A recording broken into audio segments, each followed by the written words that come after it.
She thought the darkness would hide her, but he had been watching her in the light for far too long. England, 1812. The chandeliers of Wentworth Manor blazed with enough candlelight to turn night into something that resembled day, though Amelia Wentworth suspected no amount of illumination could chase away the shadows gathering around her future. The ballroom stretched before her in waves of silk and polished wood, filled with faces she had known all her life. Neighbours, distant relatives, acquaintances who had watched her grow from girl to woman. Tonight they watched something else entirely. Her transformation into property. The string quartet positioned near the eastern windows played a waltz she had once loved. Now each note felt like another link, forging the chain that would bind her to the man standing beside her. Count Harrington possessed the kind of face that society called distinguished. Sharp features, greying temples, a mouth that curved easily into smiles that never quite reached his eyes. Those eyes, pale and calculating, surveyed the crowd with the satisfaction of a man who had just secured an excellent investment, which, Amelia supposed with a bitterness that tasted like metal on her tongue, was precisely what she represented to him. "You are quite pale this evening, my dear," the Count murmured, his gloved hand tightening fractionally on her elbow. To anyone watching, it would appear solicitous. Amelia felt the pressure of each finger through the thin silk of her gown, a reminder, subtle but unmistakable, of the control he would soon exercise over every aspect of her existence. "The warmth of the room," she replied, keeping her voice steady, though her heart hammered against her corset. "So many guests. Indeed, all here to celebrate our union." His smile widened, showing teeth. "Your uncle has been most generous in arranging this evening. Most generous." Generous. The word lodged in Amelia's throat like a stone. There was nothing generous about Reginald Wentworth's arrangement. Nothing generous about a man selling his orphaned niece to settle gambling debts accumulated over 5 years of spectacular self-destruction. She had heard them last night. The memory crashed over her again, as it had a dozen times since dawn. Standing frozen in the darkened hallway outside her uncle's study, one hand pressed against the wallpaper to keep herself upright, while their voices drifted through the partially open door. "The girl is 23, her uncle had said, and even through wood and shadow she could hear the desperation threading through his words. Past the first bloom of youth, perhaps, but healthy. Good breeding. Her father's estate, though modest, will become yours upon marriage. The investments alone. I am not concerned with her estate." The Count's voice had been cold, precise. "I require a wife who understands her place. My first wife proved difficult to manage. She had opinions, connections, a will of her own that required considerable effort to suppress. I will not make that mistake again. Amelia has been raised to obedience." "Has she? Then why, I wonder, did I observe her reading philosophy in your library last month? Why does she correspond with that cousin of hers in Bath who writes for those dreadful progressive periodicals?" A pause. Then her uncle's voice, smaller. "I will speak to her. She will understand what is required." "You misunderstand me, Wentworth. I prefer that she have some spirit initially. It makes the breaking more satisfying. The sound of glass clinking, port being poured, a toast being raised to her future subjugation." Amelia had fled before she could hear more, but she had heard enough. More than enough. Now, standing in the centre of the ballroom with the Count's hand on her arm and society's eyes upon her, she executed a smile that felt like it might crack her face in half. "Would you excuse me? I find I need a moment to compose myself." His eyes narrowed fractionally. "You are not unwell, I trust? Merely overcome with emotion." She managed to imbue the word with something that might pass for joy if one did not look too closely. "Such a momentous evening." "Indeed." He released her arm with obvious reluctance. "Do not tarry long. We must lead the next dance." Amelia dipped her head in acknowledgement and moved through the crowd with measured steps, accepting congratulations from women who had no idea they were celebrating her march toward a beautifully decorated prison. Mrs. Thornbury clasped her hands with enthusiasm. Lady Pemberton remarked on what a fortunate match it was. The vicar's wife whispered something about the blessing of matrimony that Amelia could not quite hear over the roaring in her ears. She climbed the main staircase on legs that threatened to buckle, one hand trailing along the banister for support. The hallway stretched before her, doors leading to guest rooms prepared for visitors who would remain overnight, dancing and drinking and celebrating while she... No, the word formed with crystalline clarity in her mind. Whatever happened next, whatever consequences awaited, she would not walk willingly into the fate they had planned for her. She would not be broken for the Count's satisfaction. She would not disappear into isolation in Cornwall, cut off from everyone she knew, slowly ground down into compliance. She would run. The decision brought a strange calm. Her hands steadied as she moved past her own room toward the chamber at the end of the hall, occupied by Lord Ashworth's young son. The boy was downstairs with his parents, proudly displaying his first formal attire. His travelling trunk stood open near the wardrobe, casual clothing still unpacked. Amelia worked quickly. The boy was perhaps 14, gangly and tall for his age. The breeches would be loose on her, the coat too broad in the shoulders, but it would serve. It had to serve. She stripped away her evening gown with shaking hands, letting the blue silk pool at her feet like shed skin. The stays came next, unlaced with difficulty, but finally removed. She had never appreciated the freedom of a full breath more than in that moment. The boy's shirt hung on her frame, the fabric rough against skin accustomed to fine linen. The breeches required a belt pulled tight, the excess fabric tucked awkwardly. The coat at least concealed the worst of the fit.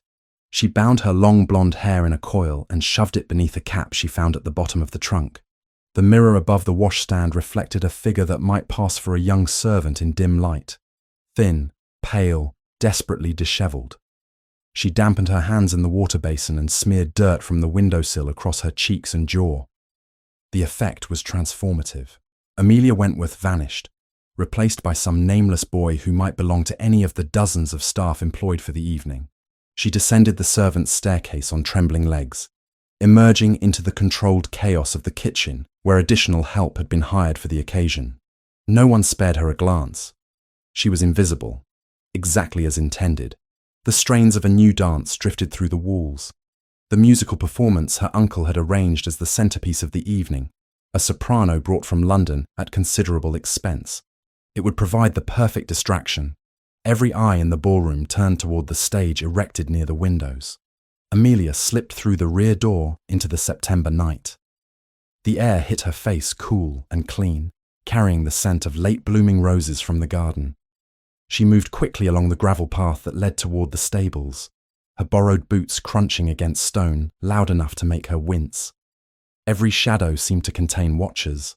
Every rustle of wind through the hedges sounded like pursuit. The garden stretched before her, manicured paths winding between flower beds, marble statuary pale against the darkness, the outline of trees marking the boundary of the property. Beyond that, the road. Freedom. Somewhere, anywhere that was not here. She had almost reached the stable entrance when she heard footsteps behind her. Amelia froze, every muscle locking in place. Her heart stopped beating, then started again in double time. They had discovered her absence. They were searching. She would be dragged back, and this time there would be no opportunity for escape, no chance to... Amelia! The voice was low, male, surprisingly gentle. She turned slowly, knowing she was caught, knowing the game was over before it had properly begun. A man stood 3 paces behind her, tall and broad-shouldered, dressed in evening attire that marked him as one of the guests. Dark hair fell across his forehead, and even in the limited moonlight she could see his eyes. Green, intense, fixed on her face with an expression she could not quite pass. Her voice came out rough. She cleared her throat, tried again. I do not... Your eyes, he said simply. I would know them anywhere. Something in her chest twisted. She recognized him then, though they had never been formally introduced. The Duke of Ravenshire. She had seen him at precisely 2 social events over the past 2 years.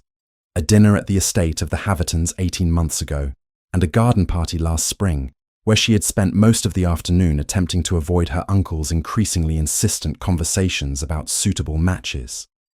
The Duke had been present at both occasions. She remembered because he had watched her with that same intense focus, though from a respectful distance. She had thought little of it at the time. Noblemen often looked at women, it meant nothing. But now, standing in the garden, dressed in stolen clothing with her future hanging in the balance, the weight of his gaze felt significant in ways she could not articulate. "Please," she whispered, abandoning any pretense that she was anything other than what she was, a desperate woman in borrowed disguise. "Please, I cannot." He moved then, closing the distance between them in 3 long strides. She flinched instinctively, expecting him to grab her, to call out, to summon whatever authority was required to return escaped property to its rightful owner. Instead, he held out one gloved hand. "Trust me." 2 words. They hung in the air between them, impossible and absurd, and somehow the only thing in the world that made sense. Amelia stared at his hand, at his face, at the carriage visible beyond him with its door already open, dark interior promising sanctuary or trap or something she could not yet name. Behind her, the sound of the soprano's final note carried through the night. Applause erupted from the ballroom, polite, enthusiastic, the kind of sound that marked the end of one performance and the beginning of whatever came next. Soon they would realize she was missing. Soon the search would begin in earnest. She had seconds to decide. Seconds to commit to whatever this was. This strange moment of intersection between her desperation and his unexpected intervention. The Duke's hand remained steady, waiting.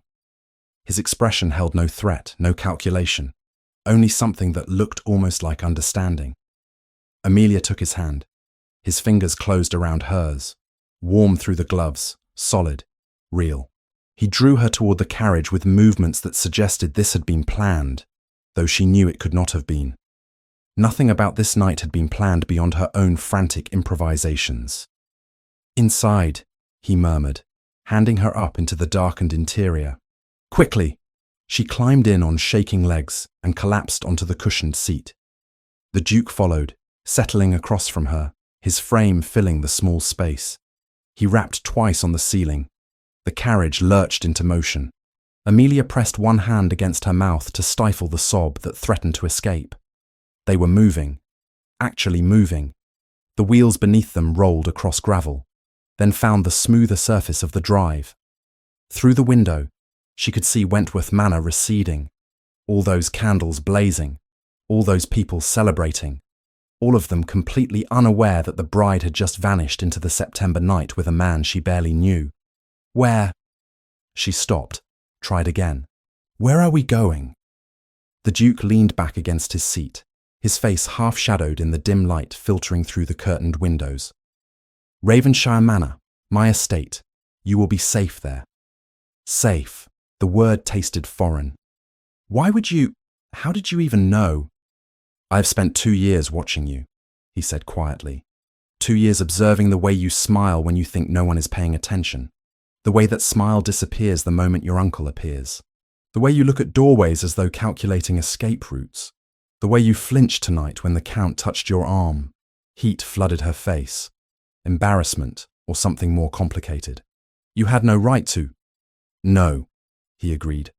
"I had no right. But I looked anyway. And I know what I saw tonight in that ballroom, and I knew." He stopped, jaw tightening. "I could not stand by and watch you be delivered to that man." The carriage wheels hummed against the road. Amelia pulled the cap from her head, letting her hair tumble free in a dishevelled mass. Her hands were shaking again.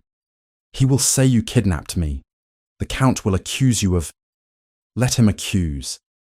The Duke's voice held something hard now, something that had not been present before. "I am prepared to face whatever consequences come." "Are you?"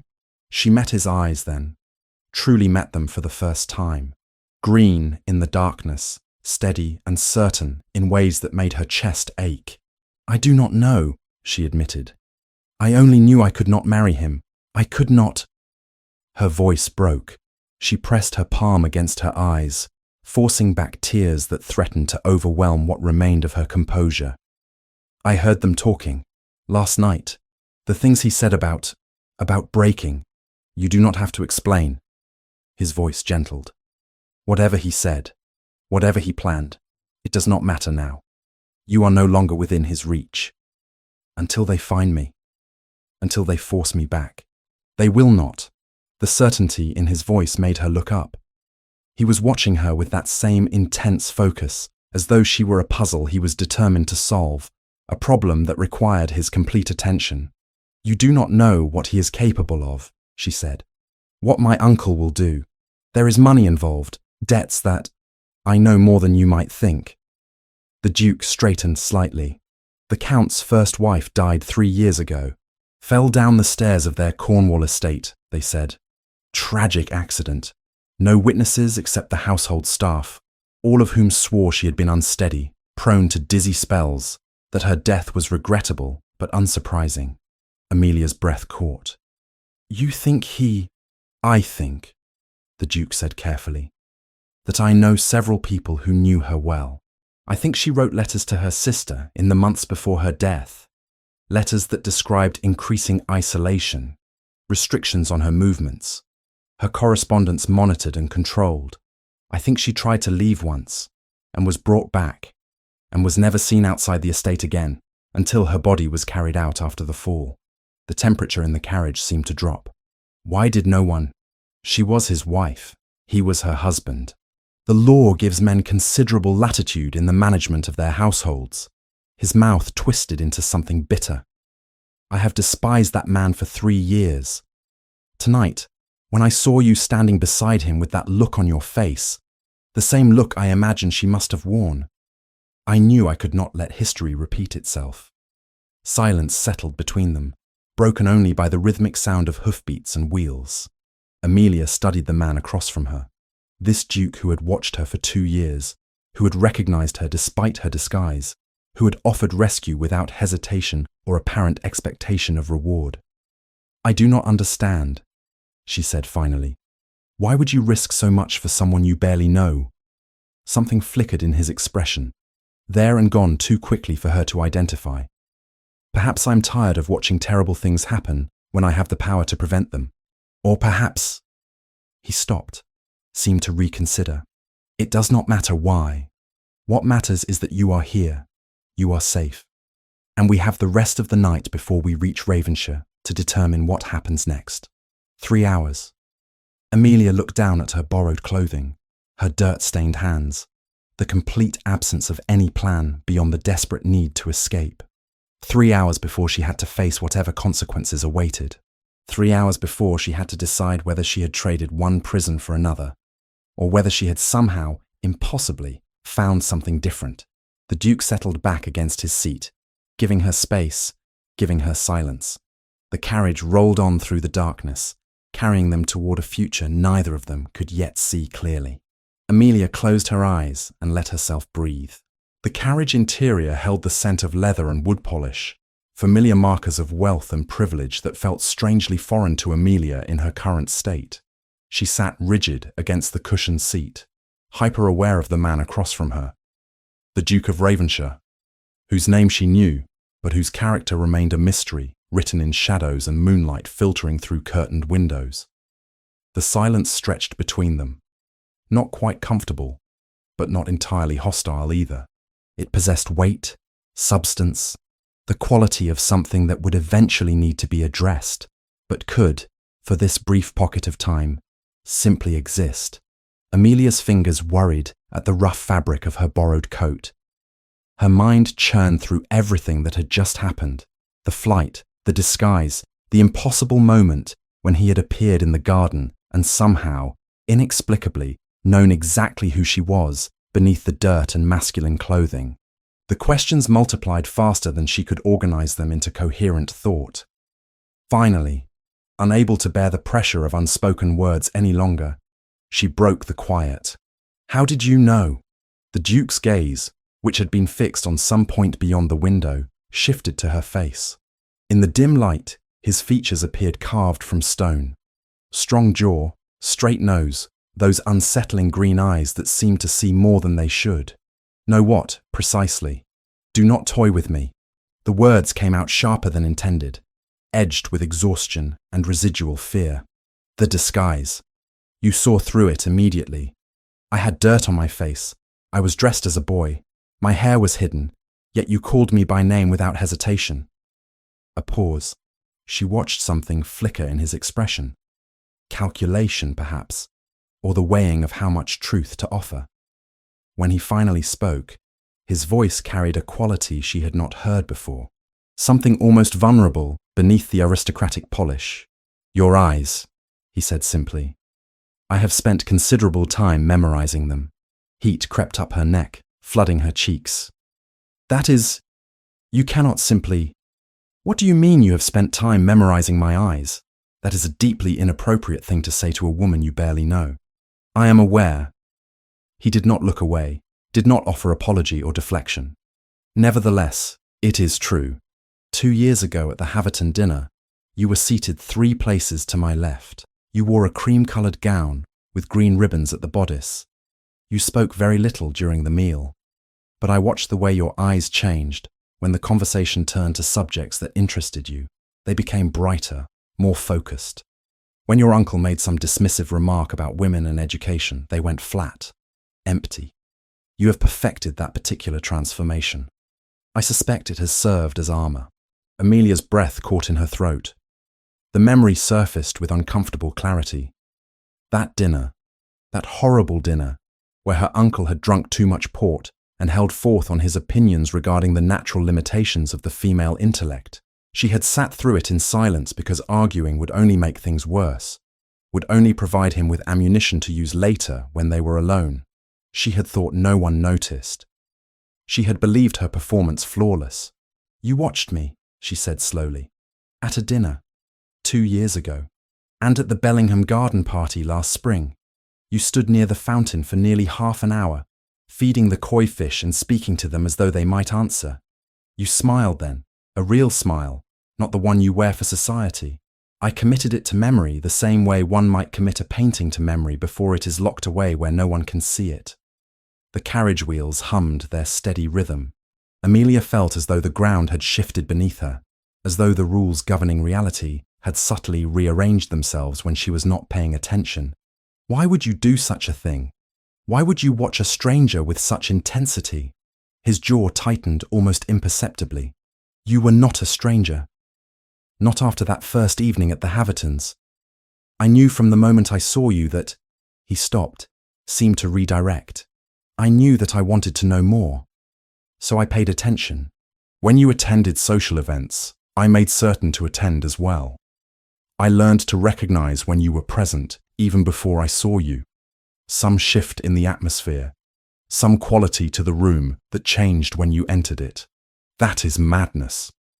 But even as she said it, some part of her recognized the shape of what he was describing. Had she not felt something similar? Some awareness when he was present at gatherings, some magnetic pull she had dismissed as imagination. Perhaps, he agreed. But it is also truth. I know the way you tilt your head when considering a question carefully. I know that you favor blue gowns but seem happiest in green. I know you read voraciously despite your uncle's disapproval, and that you maintain correspondence with at least 3 people he would not approve of if he knew. I know... He broke off, something almost like pain crossing his features. I know what your eyes look like when you are afraid. I saw that expression tonight in the ballroom, and I knew I could not simply stand by and do nothing. The weight of his words settled over her like a physical thing. Amelia wrapped her arms around herself, suddenly cold despite the relatively mild temperature. You had no right, she whispered. No right to watch me so closely without my knowledge or consent. No right to insert yourself into my life tonight based on observations made from a distance. No, he agreed quietly. I had no right. I am violating every rule of propriety and decent behaviour. If you wish me to turn this carriage around and return you to your uncle, I will do so. If you wish to continue to Ravenshire and then depart for wherever you choose with my assistance and no expectation of anything in return, I will arrange it. But I will not apologise for recognising when someone needed help and providing it. She studied him across the narrow space between them. His hands rested on his knees, relaxed but not casual. His posture suggested readiness. A man prepared to move, to act, to respond to whatever might come next. There was something coiled about him, something that spoke of carefully managed control. Why? The question emerged barely louder than a breath. Why do you care what happens to me? For a long moment she thought he would not answer. His gaze shifted away, focusing on the darkness beyond the window, where nothing was visible except occasional suggestions of trees, the outline of hills against a sky just beginning to pale with the promise of dawn. When he spoke again, his voice had changed, softer now, stripped of the aristocratic certainty that usually armored it. Because everyone deserves the opportunity to choose their own path. Because I have seen what happens when people are trapped in situations they cannot escape, and I will not be complicit in creating such situations when I have the power to prevent them. And because he stopped, jaw working. Because you deserve better than what was planned for you tonight. You deserve safety, freedom, a future that does not require you to make yourself small to survive it. Tears pricked at Amelia's eyes. She blinked them back furiously, refusing to add weeping to the list of weaknesses she had already displayed. You do not know me well enough to make such pronouncements about what I deserve. I know enough. His gaze returned to her face, steady and impossibly certain. I know that you are intelligent, observant, kind to creatures that cannot offer you anything in return.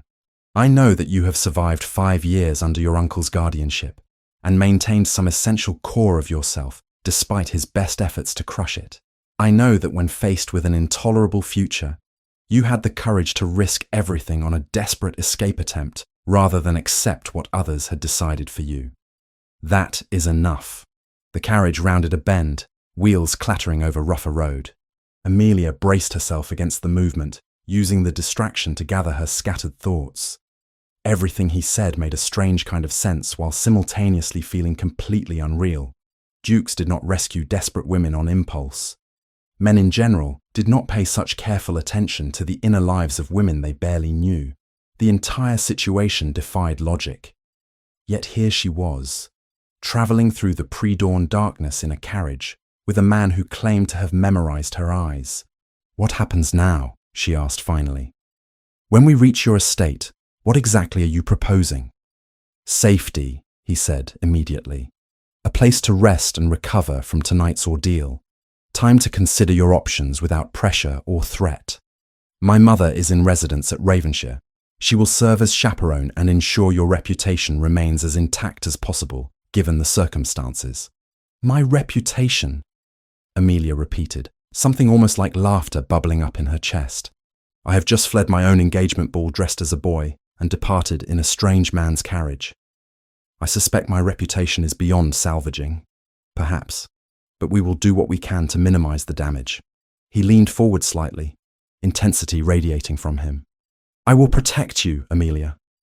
From the Count, from your uncle, from anyone who seeks to force you into a situation you do not want.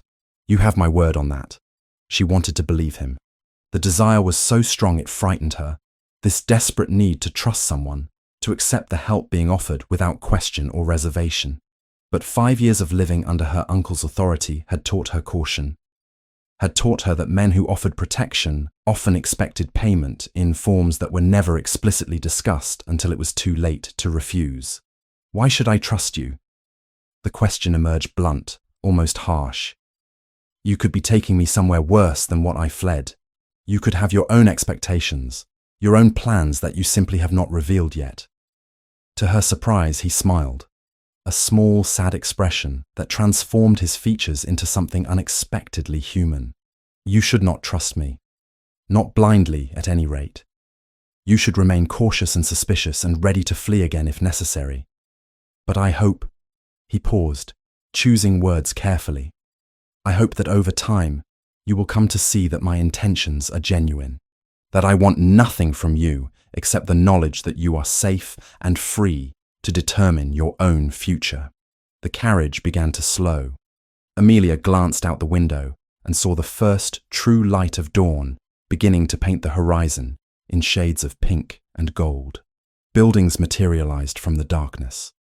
First a gatehouse, then rolling fields, then the outline of an enormous manor house rising against the brightening sky.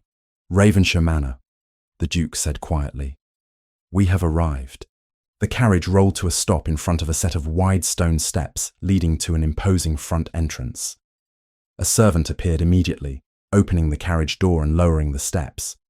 The Duke descended first, then turned to offer his hand to Amelia. She hesitated only briefly before accepting. His fingers closed around hers, warm, solid, steady. He helped her down with the kind of careful attention one might pay to something precious and fragile. The front door opened, spilling golden light across the steps. A woman emerged, older, elegant, with silver hair arranged in an elaborate coiffure and an expression of profound surprise on her aristocratic features. Grayson. Her gaze moved from her son to Amelia, taking in the masculine clothing, the dishevelled state, the obvious distress. "What on earth? Mother, this is Miss Amelia Wentworth. She is in need of sanctuary." The Duke, Grayson, kept his voice level, calm. "I will explain everything, but first she requires a room, clean clothing, and something to eat. Can you arrange it?" Lady Margaret's eyes widened fractionally, but to her credit she recovered quickly. She descended the steps with measured grace and took Amelia's free hand in both of hers. "My dear child, you are welcome here. Come inside. Let us get you warm and comfortable." Bum. The kindness in her voice, the complete absence of judgment or curiosity, proved too much for Amelia's tenuous composure. The tears she had been suppressing since the garden finally spilled over, tracking hot paths down her dirt-stained cheeks. "I am sorry," she managed. "I did not mean to. I should not be." "Hush." Lady Margaret drew her gently toward the door. "You need not apologize for anything. Grayson, have Mrs. Hartwell prepare the blue room and draw a bath. Send for tea and whatever food can be assembled at this hour. And for heaven's sake, get word to the stables that no one is to speak of our guest's arrival to anyone outside the household. We must maintain discretion." Orders delivered with the crisp efficiency of someone accustomed to managing crises. Lady Margaret guided Amelia into the manor house. The interior gleamed with the kind of understated elegance that spoke of old money and older traditions. Polished wood, ancestral portraits, the lingering scent of beeswax and dried flowers. Amelia followed numbly, awareness dulled by exhaustion and the surreal quality of the entire night. A housekeeper appeared and was given instructions in low tones. Servants materialized with the kind of silent efficiency that suggested they were accustomed to strange happenings at odd hours. Within minutes, Amelia found herself in a bedroom decorated in shades of blue and cream, warm and welcoming in ways that made her chest ache. A copper tub was brought in and filled with steaming water. Clean clothing appeared. A nightgown and dressing robe that smelled of lavender and sunshine. Before Amelia could ask where it had come from, Lady Margaret set a small leather purse on the bedside table. "His Grace asked that this be returned to the Ashworths with apologies," she said, as if discussing the weather. "Their son's clothing will be replaced, and no one will trouble the boy for what you were forced to take." The practical mercy hit harder than any tenderness. Amelia nodded once, swallowing past the sting in her throat. When Lady Margaret turned to go, Amelia caught her sleeve. "I need paper, and sealing wax, if you have it." Lady Margaret's brows lifted. "For whom?" "There is a cousin in Bath," Amelia said quietly. "She will worry, and she knows people my uncle would rather I never meet." Lady Margaret studied her for a beat, then gave a single decisive nod. "Very well." Later, with her hands still unsteady, Amelia wrote a brief letter. No details, no names, only the truth that she was alive, safe, and no longer under her uncle's roof. She asked her cousin to keep silent, but to send back the name of any solicitor she trusted, anyone who could not be frightened into obedience by a title or a threat. When the wax cooled under her thumb, it felt like tying a thread back to the world she had nearly been erased from. Lady Margaret supervised everything with brisk competence, then shooed away the servants and helped Amelia remove her borrowed disguise with her own hands. If she found anything odd about assisting a strange young woman who had arrived at dawn dressed in men's clothing, she gave no indication. "Into the bath with you," she instructed gently. "I will have tea sent up and some bread and cheese. You need not speak of anything tonight. There will be time enough for explanations later. For now, simply rest." Amelia sank into the hot water with a sound that was half sob, half sigh of relief. The warmth seeped into her bones, loosening muscles that had been locked in tension for hours. Lady Margaret withdrew discreetly, leaving her alone with silence and steam and the gradual realization that she had actually escaped. She was safe. At least for now, she was safe. The thought prompted a fresh wave of tears, these ones born of relief rather than despair. She wept quietly into her wet hands, letting the water wash away the dirt and fear and exhaustion of the longest night of her life. Downstairs, chaos was unfolding at Wentworth Manor. The soprano's performance had concluded to enthusiastic applause. The guests had begun circulating again, looking for refreshment and the bride-to-be who should have been accepting their congratulations.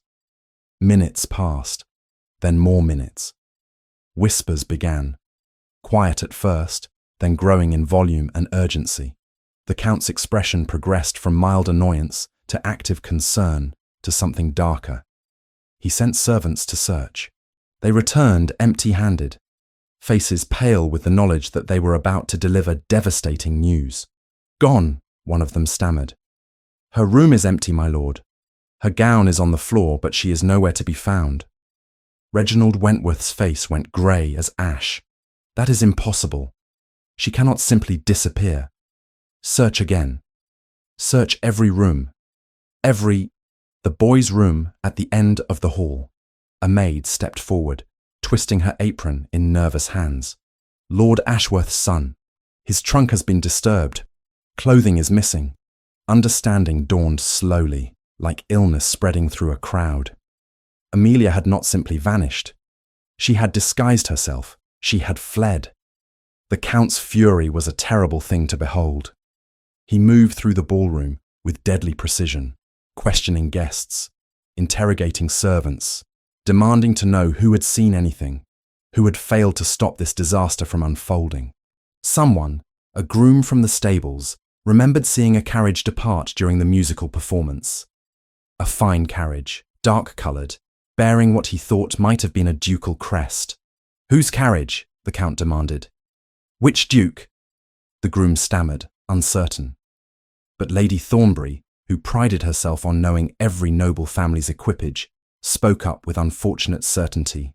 "The Duke of Ravenshire. I saw him arrive earlier in the evening. That was definitely his carriage." The Count's face transformed into something inhuman. "Bellamy! The Duke helped her escape. He has taken her." "Surely not," someone protested weakly. "Why would the Duke of Ravenshire involve himself in— It does not matter why." The Count rounded on Reginald Wentworth with violence barely leashed. "Your niece has been stolen from under your very roof. This is your failure, your responsibility, and you will help me retrieve what is mine." Within the hour, a messenger was dispatched to Ravenshire Manor. The letter he carried contained accusations of kidnapping, threats of legal action, demands for Amelia's immediate return. The Count's signature sprawled across the bottom in slashing black ink. The messenger arrived at Ravenshire as the sun climbed into the morning sky. He was shown into a receiving room where the Duke waited, perfectly composed in fresh clothing, looking as though he had enjoyed a full night's rest rather than spending it orchestrating a midnight rescue. The Duke broke the seal on the letter, read its contents with an expression of profound indifference, then looked up at the waiting messenger. "Tell the Count that Miss Wentworth is indeed here, and that she is quite safe. Tell him also that she is under my protection, and that any attempt to remove her from this house against her will shall be met with the full force of my considerable resources. Do you understand?"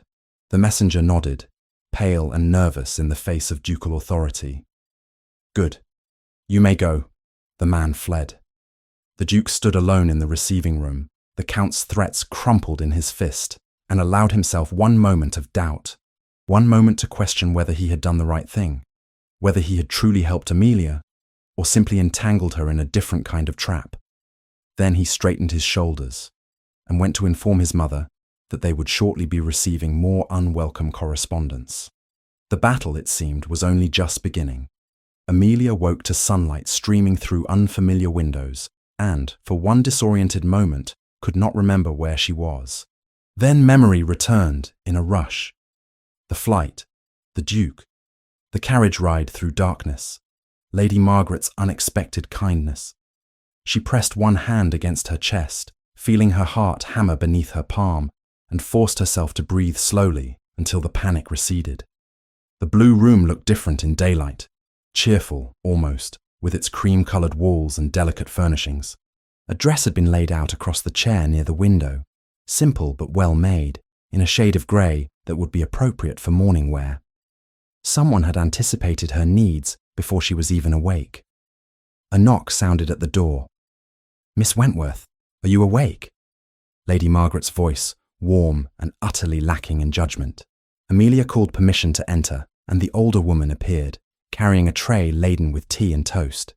"I thought you might prefer to break your fast in private before facing the day," Lady Margaret said, setting the tray on a small table near the window. "Though I am afraid the day will not wait much longer. My son has requested your presence in his study as soon as you are able. There are matters that require immediate discussion." Amelia's stomach clenched. What sort of matters? Lady Margaret's expression grew serious. "Legal matters, practical matters. I will let Grayson explain. But first, eat something. You will need your strength for what comes next." 20 minutes later, dressed in the borrowed grey gown with her hair arranged as neatly as she could manage without a lady's maid, Amelia followed Lady Margaret through the corridors of Ravenshire Manor. The house revealed itself in daylight as even grander than she had realised. High ceilings adorned with elaborate plasterwork, paintings that must be worth fortunes, the kind of accumulated wealth that spoke of centuries rather than mere generations. They stopped before a heavy oak door. Lady Margaret knocked once, then entered without waiting for response. The Duke's study was a masculine space. Dark wood, leather-bound books lining floor-to-ceiling shelves, the scent of pipe tobacco and old paper. Grayson stood near the window, silhouetted against morning light, but turned immediately at their entrance. "Miss Wentworth, thank you for coming." He gestured toward a pair of chairs positioned before his desk. "Please sit. We have much to discuss and very little time in which to do it." Amelia sat, back rigid, hands folded in her lap to hide their trembling. Lady Margaret took the chair beside her, a silent show of support that made something in Amelia's chest loosen fractionally. Grayson moved to stand behind his desk, but did not sit. He braced both hands against the polished surface, and Amelia noticed for the first time the shadows beneath his eyes. He had not slept well either then. "I will be direct," he began. "The situation is more complicated than I allowed myself to acknowledge last night. Your uncle signed a formal betrothal contract with the Count. Such contracts are legally binding. If the Count chooses to pursue the matter through proper channels, he can compel your return." The words landed like blows. Amelia felt the blood drain from her face. "Compel? How can he compel anything? I am a person, not property to be. Under the law, an engaged woman is considered to be under the authority of her future husband in matters relating to the marriage contract." Grayson's voice remained level, but she could see tension in the set of his shoulders. "Your uncle, as your legal guardian, had the right to enter into such an agreement on your behalf. Breaking it without cause exposes him to financial penalties and you to forced compliance." "There is cause," Amelia insisted. "The Count is dangerous. His first wife died in what was ruled an accident. There is no legal proof of wrongdoing." Grayson's jaw tightened. "I know what I suspect, what many suspect, but suspicion is not evidence. In the eyes of the law, he is a respectable nobleman with every right to expect his contracted bride to honour the agreement." Amelia's hands clenched in her lap. "Then I have escaped nothing. I have simply delayed the inevitable." "Not necessarily." Grayson straightened, meeting her gaze directly. "There is one circumstance under which the contract becomes immediately void. If you were to marry someone else, the previous agreement would be legally nullified. A woman cannot be betrothed to two men simultaneously. The implication hung in the air between them, too enormous to be immediately grasped. Amelia stared at him, her mind working frantically to process what he was suggesting. Lady Margaret spoke before she could formulate a response. "My son is proposing marriage, Miss Wentworth. To you. Immediately." "That is insane!" The words burst from Amelia without thought. "We barely know each other. I have been under your roof for less than 12 hours. You cannot possibly. This is not a solution. This is simply trading one prison for another." "Is it?" Grayson's voice remained maddeningly calm. "Would a prison offer you your own rooms, your own space, freedom to move about as you choose? Would a prison allow you to maintain correspondence with whomever you wish, to read whatever books interest you, to spend your days as you see fit, rather than as someone else dictates? You are offering me freedom within marriage." Amelia heard the bitter edge in her own voice. "Marriage is the very opposite of freedom for a woman. My property would become yours. My choices would become subject to your approval. I would simply have a different man controlling my life. Then we will draw up legal documents ensuring otherwise." He moved around the desk, and Amelia forced herself not to flinch as he drew closer. "I will have my solicitors create an agreement guaranteeing you financial independence, personal autonomy, the right to make decisions about your own life without interference from me.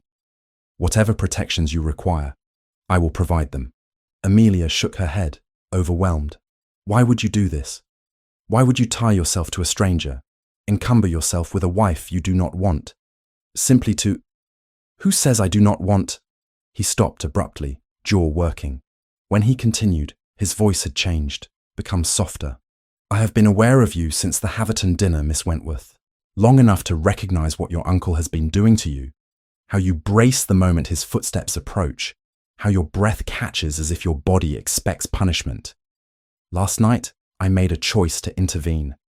This morning, I am offering you the only solution I can see that does not result in you being dragged back to face a future that terrifies you.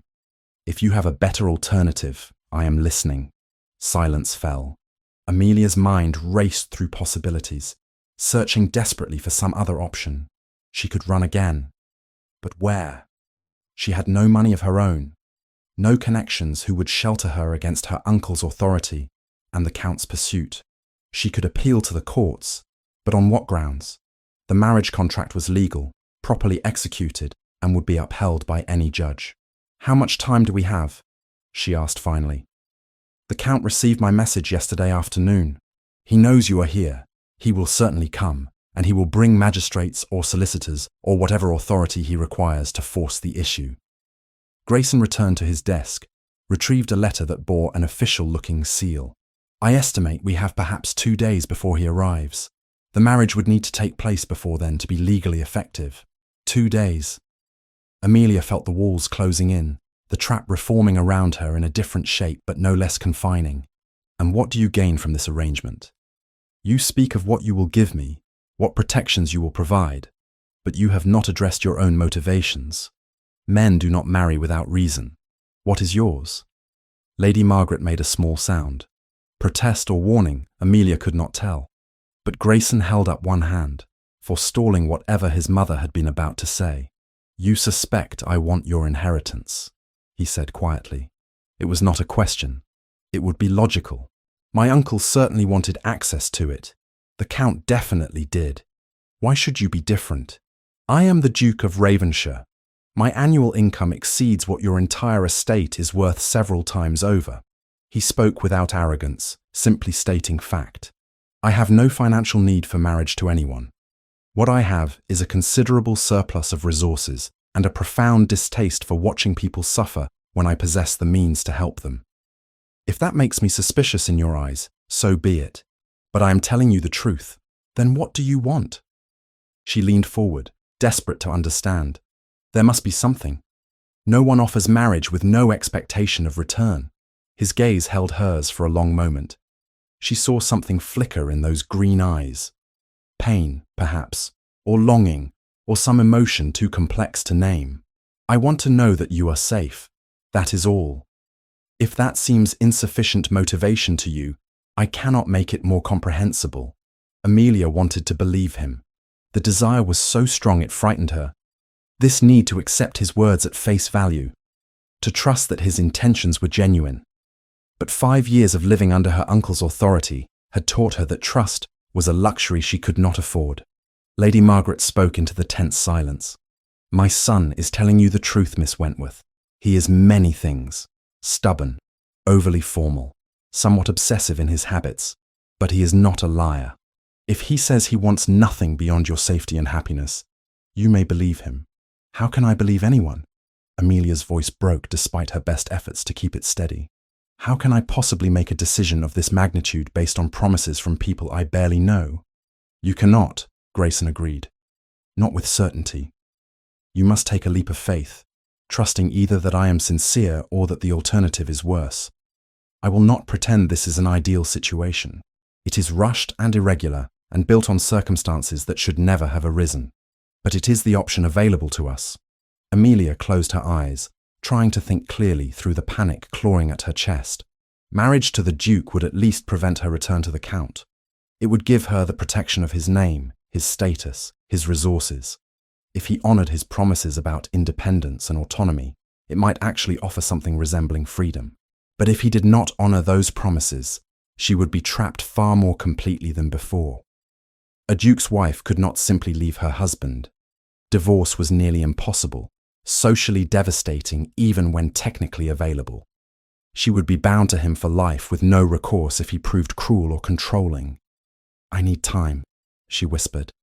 "I need time to think about this." Time is the one thing we do not have. Grayson's voice held regret, but no yielding.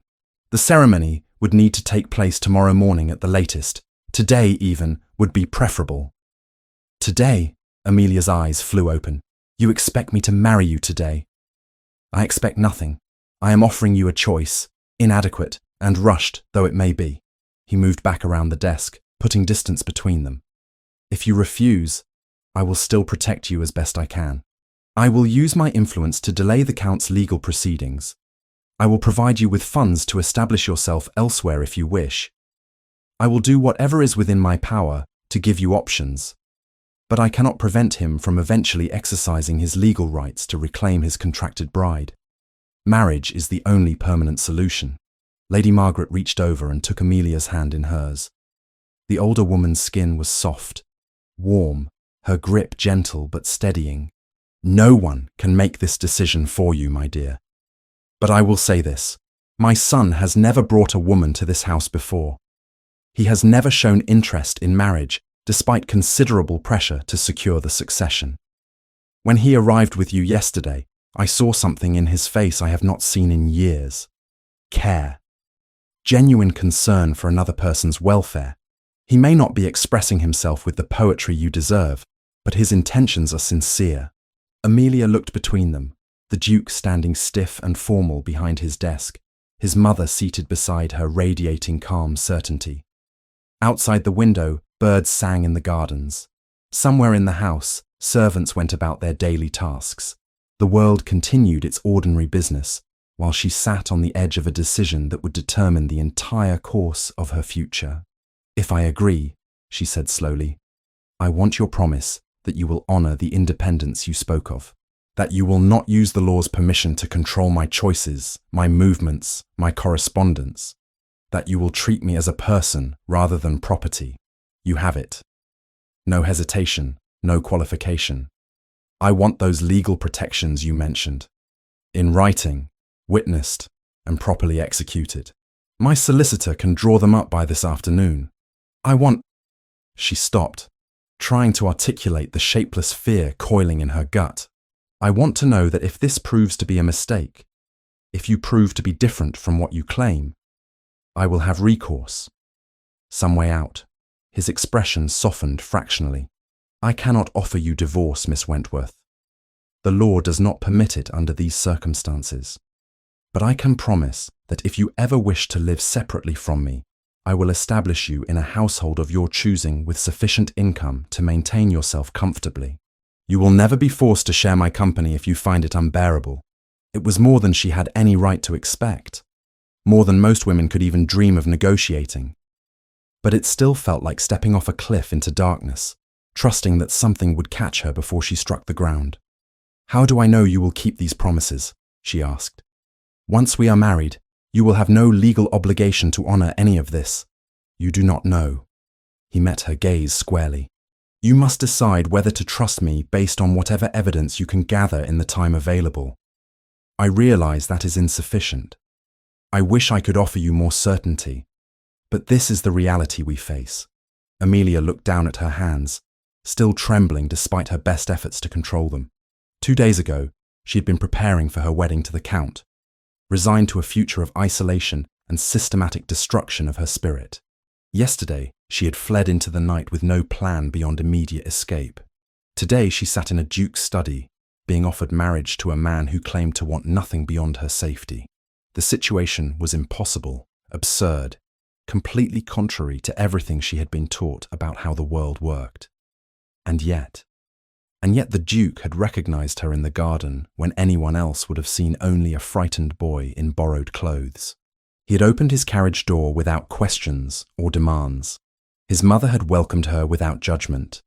They had provided shelter, safety, kindness, when she had no right to expect any of those things. Perhaps trust was not something that could be built through logic and careful evaluation. Perhaps sometimes you simply had to choose to believe and accept whatever consequences followed. Amelia drew a long breath and released it slowly. Very well. I accept your proposal. Relief flooded Grayson's features, there and gone so quickly she almost missed it. You are certain? I am certain of nothing, but I am more frightened of the alternative than I am of this. She stood, needing to move, to do something with the nervous energy thrumming through her body. When will the ceremony take place? Tomorrow morning, if that gives you sufficient time to prepare yourself mentally. He glanced at his mother. Can it be arranged? I will send for Reverend Hastings immediately. Lady Margaret rose as well, practical and efficient in crisis. He has known our family for decades and can be trusted to maintain discretion. The special license will require use of your connections, Grayson. Already done. I sent a rider at dawn to the bishop. The license should arrive by evening. He turned back to Amelia. The ceremony will be small, private. Only essential witnesses. Afterward, you will have your own chambers and as much time as you need to adjust to the situation. I will not. He paused, clearly uncomfortable. I will not press for the typical expectations of marriage. Not until you are ready, if you ever are. Heat flooded Amelia's face as she understood his meaning. Oh, I had not even considered.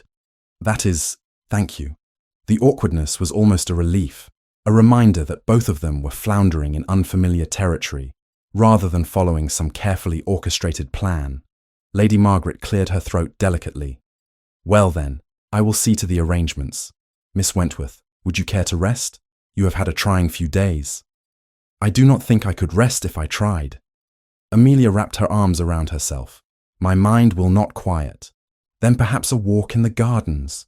Fresh air often helps settle one's thoughts. It sounded like heaven. Amelia nodded gratefully and allowed Lady Margaret to guide her from the study. As they reached the door, she glanced back at Grayson. He stood exactly where they had left him, hands braced against his desk, staring at the surface as though it might hold answers to questions he had not yet learned to ask. He looked, she thought, like a man carrying a weight too heavy to bear alone. That night, lying in the unfamiliar bed in the blue room, Amelia could not sleep. Her mind churned through everything that had happened, everything that would happen tomorrow. Marriage. To a duke.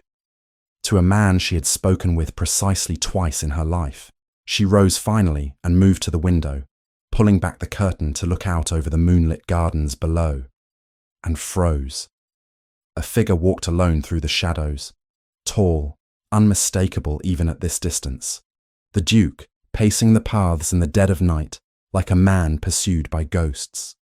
She watched him stop beside a fountain, saw the slump of his shoulders, the way he pressed both hands against his face, as though trying to hold himself together through sheer force of will. What demons drove him to such late-night wanderings? What pain did he carry that he could not express in daylight? Amelia let the curtain fall and returned to bed, but the image stayed with her. She had agreed to marry him tomorrow, to bind her life to his.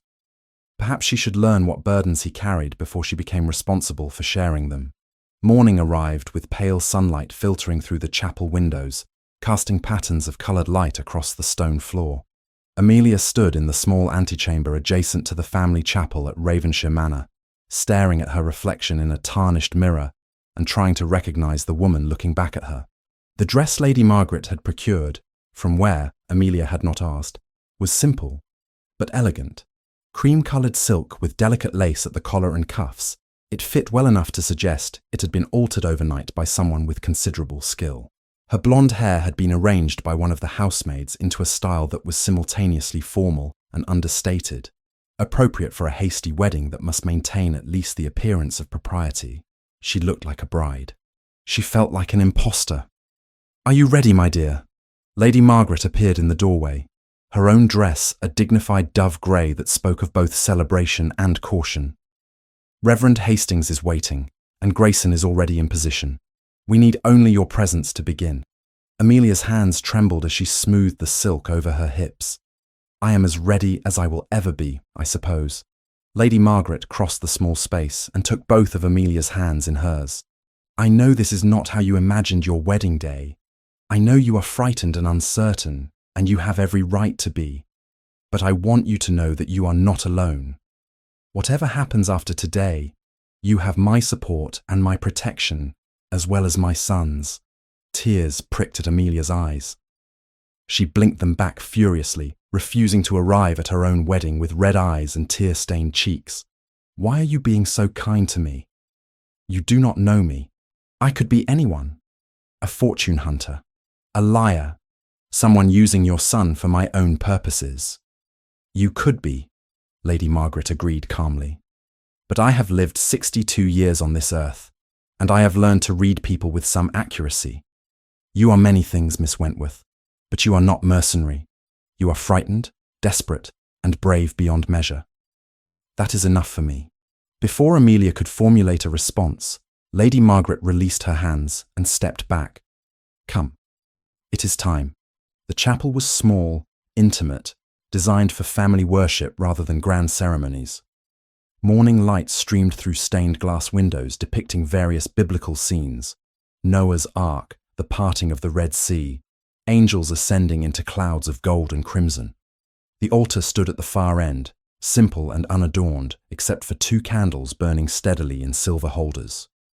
Grayson stood before the altar in formal attire: dark coat, pristine white cravat, boots polished to a mirror shine. He looked every inch the Duke, all aristocratic bearing and controlled composure. But when he turned at the sound of her entrance, Amelia caught a glimpse of something raw in his expression. Nervousness, perhaps, or hope, or some emotion too complex to name. Reverend Hastings waited beside him, a portly man with kind eyes and silver hair, holding a well-worn prayer book. 3 servants stood along the side wall as required witnesses: Mrs. Hartwell the housekeeper, Thompson the butler, and a young maid whose name Amelia had not learned. All wore expressions of careful neutrality, professionally trained not to reveal their thoughts about the hasty ceremony unfolding before them. Amelia walked down the short aisle on legs that threatened to buckle with each step. No music played. No one gave her away, as tradition demanded a father or male relative do. She simply moved forward on her own, as she had done for 5 years now, relying on herself because there was no one else to rely on. She reached the altar and stood beside Grayson. He was taller than she had fully registered before. She had to tilt her head back to meet his eyes. Those green eyes that had memorized her face, that had recognized her in darkness and disguise. "Miss Wentworth," he murmured, so quietly only she could hear. "You look—" He stopped, seemed to reconsider whatever he had been about to say. "Thank you for coming." The absurdity of the statement, thanking her for attending her own wedding, almost made her laugh. She swallowed the hysteria rising in her throat and managed a small nod. Reverend Hastings cleared his throat gently. "Shall we begin?" Grayson inclined his head in agreement. Amelia found she could not speak, so she simply nodded again. "Dearly beloved," the Reverend began, his voice warm and measured, "we are gathered here in the sight of God and these witnesses to join together this man and this woman in holy matrimony, which is an honourable estate, instituted by God, signifying the mystical union between Christ and his church." The familiar words washed over Amelia like water. She had attended weddings before, had heard this ceremony performed for cousins and friends and acquaintances. She had never imagined standing here herself under these circumstances. Rushed, frightened, binding herself to a near stranger to escape a fate worse than uncertainty. Marriage is not to be entered into lightly or carelessly, but reverently, deliberately, and in accordance with the purposes for which it was instituted. The Reverend's gaze moved between them, and Amelia wondered if he could see the truth written on their faces. If any person can show just cause why these two may not be joined together, let them speak now or forever hold their peace. Silence. The candles flickered. Outside, birds sang their oblivious morning songs.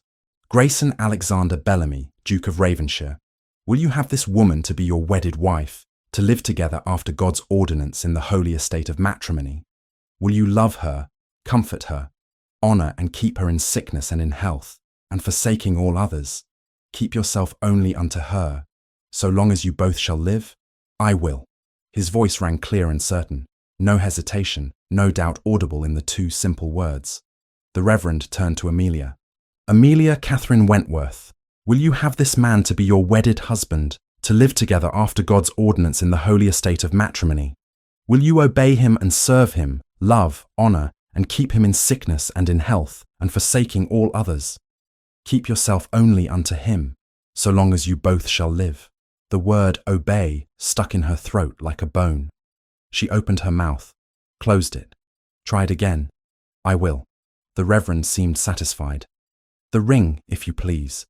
Grayson produced a gold band from his pocket, simple, unadorned, sized to fit a woman's hand. Where he had obtained it on such short notice, Amelia could not imagine.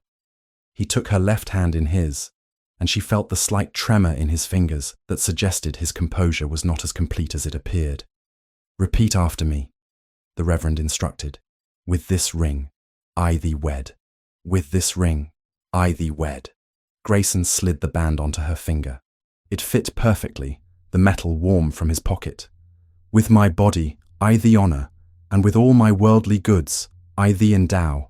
And all my worldly goods, I thee endow, Grayson finished. His thumb brushed across her knuckles once, a gesture so small and fleeting she might have imagined it. Reverend Hastings raised one hand in blessing. Forasmuch as Grayson and Amelia have consented together in holy wedlock, and have witnessed the same before God and this company, and have given and pledged their troth to each other, and have declared the same by giving and receiving of a ring, and by joining of hands, I pronounce that they be man and wife together, in the name of the Father, and of the Son, and of the Holy Spirit. Amen. Amen, murmured the witnesses. You may kiss your bride. Grayson turned to face her fully. His hands came up to cradle her face with a gentleness that made her breath catch.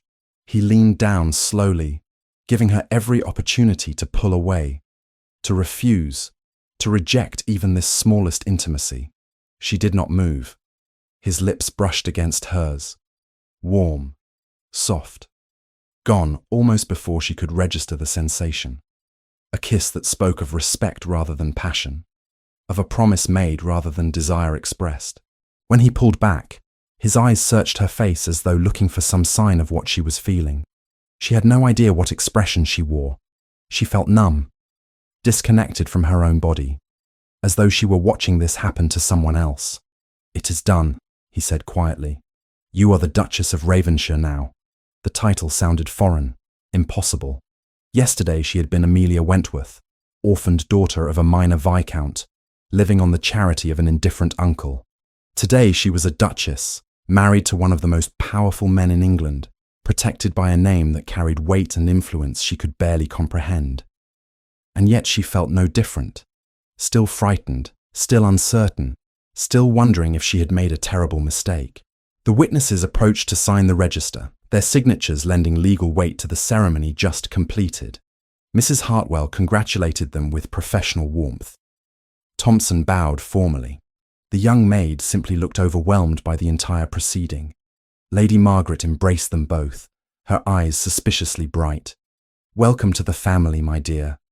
Truly, They proceeded from the chapel into the house proper, a small procession of new-made family and trusted servants. Breakfast had been laid out in the morning room, a spread far too elaborate for the handful of people present, but Lady Margaret had clearly wanted to mark the occasion with some degree of celebration. Amelia found she could not eat. She pushed food around her plate, while Grayson made polite conversation with his mother and the Reverend, discussing neutral topics that had nothing to do with the fact that two strangers had just bound themselves together for life. After the Reverend departed with promises of discretion and congratulations that sounded sincere, Grayson finally addressed Amelia directly. "I have had rooms prepared for you in the East Wing. Your own chambers, with a sitting room and private bathing facilities. You need not share my quarters unless you choose to do so." Relief and confusion warred in her chest. "That is very generous. It is simply practical." He set down his teacup with careful precision.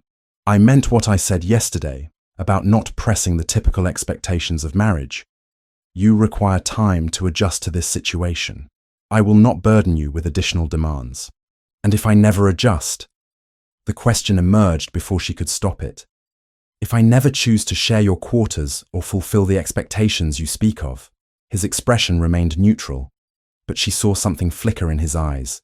"Then you never do. I did not marry you to gain access to your person, Amelia. I married you to keep you safe.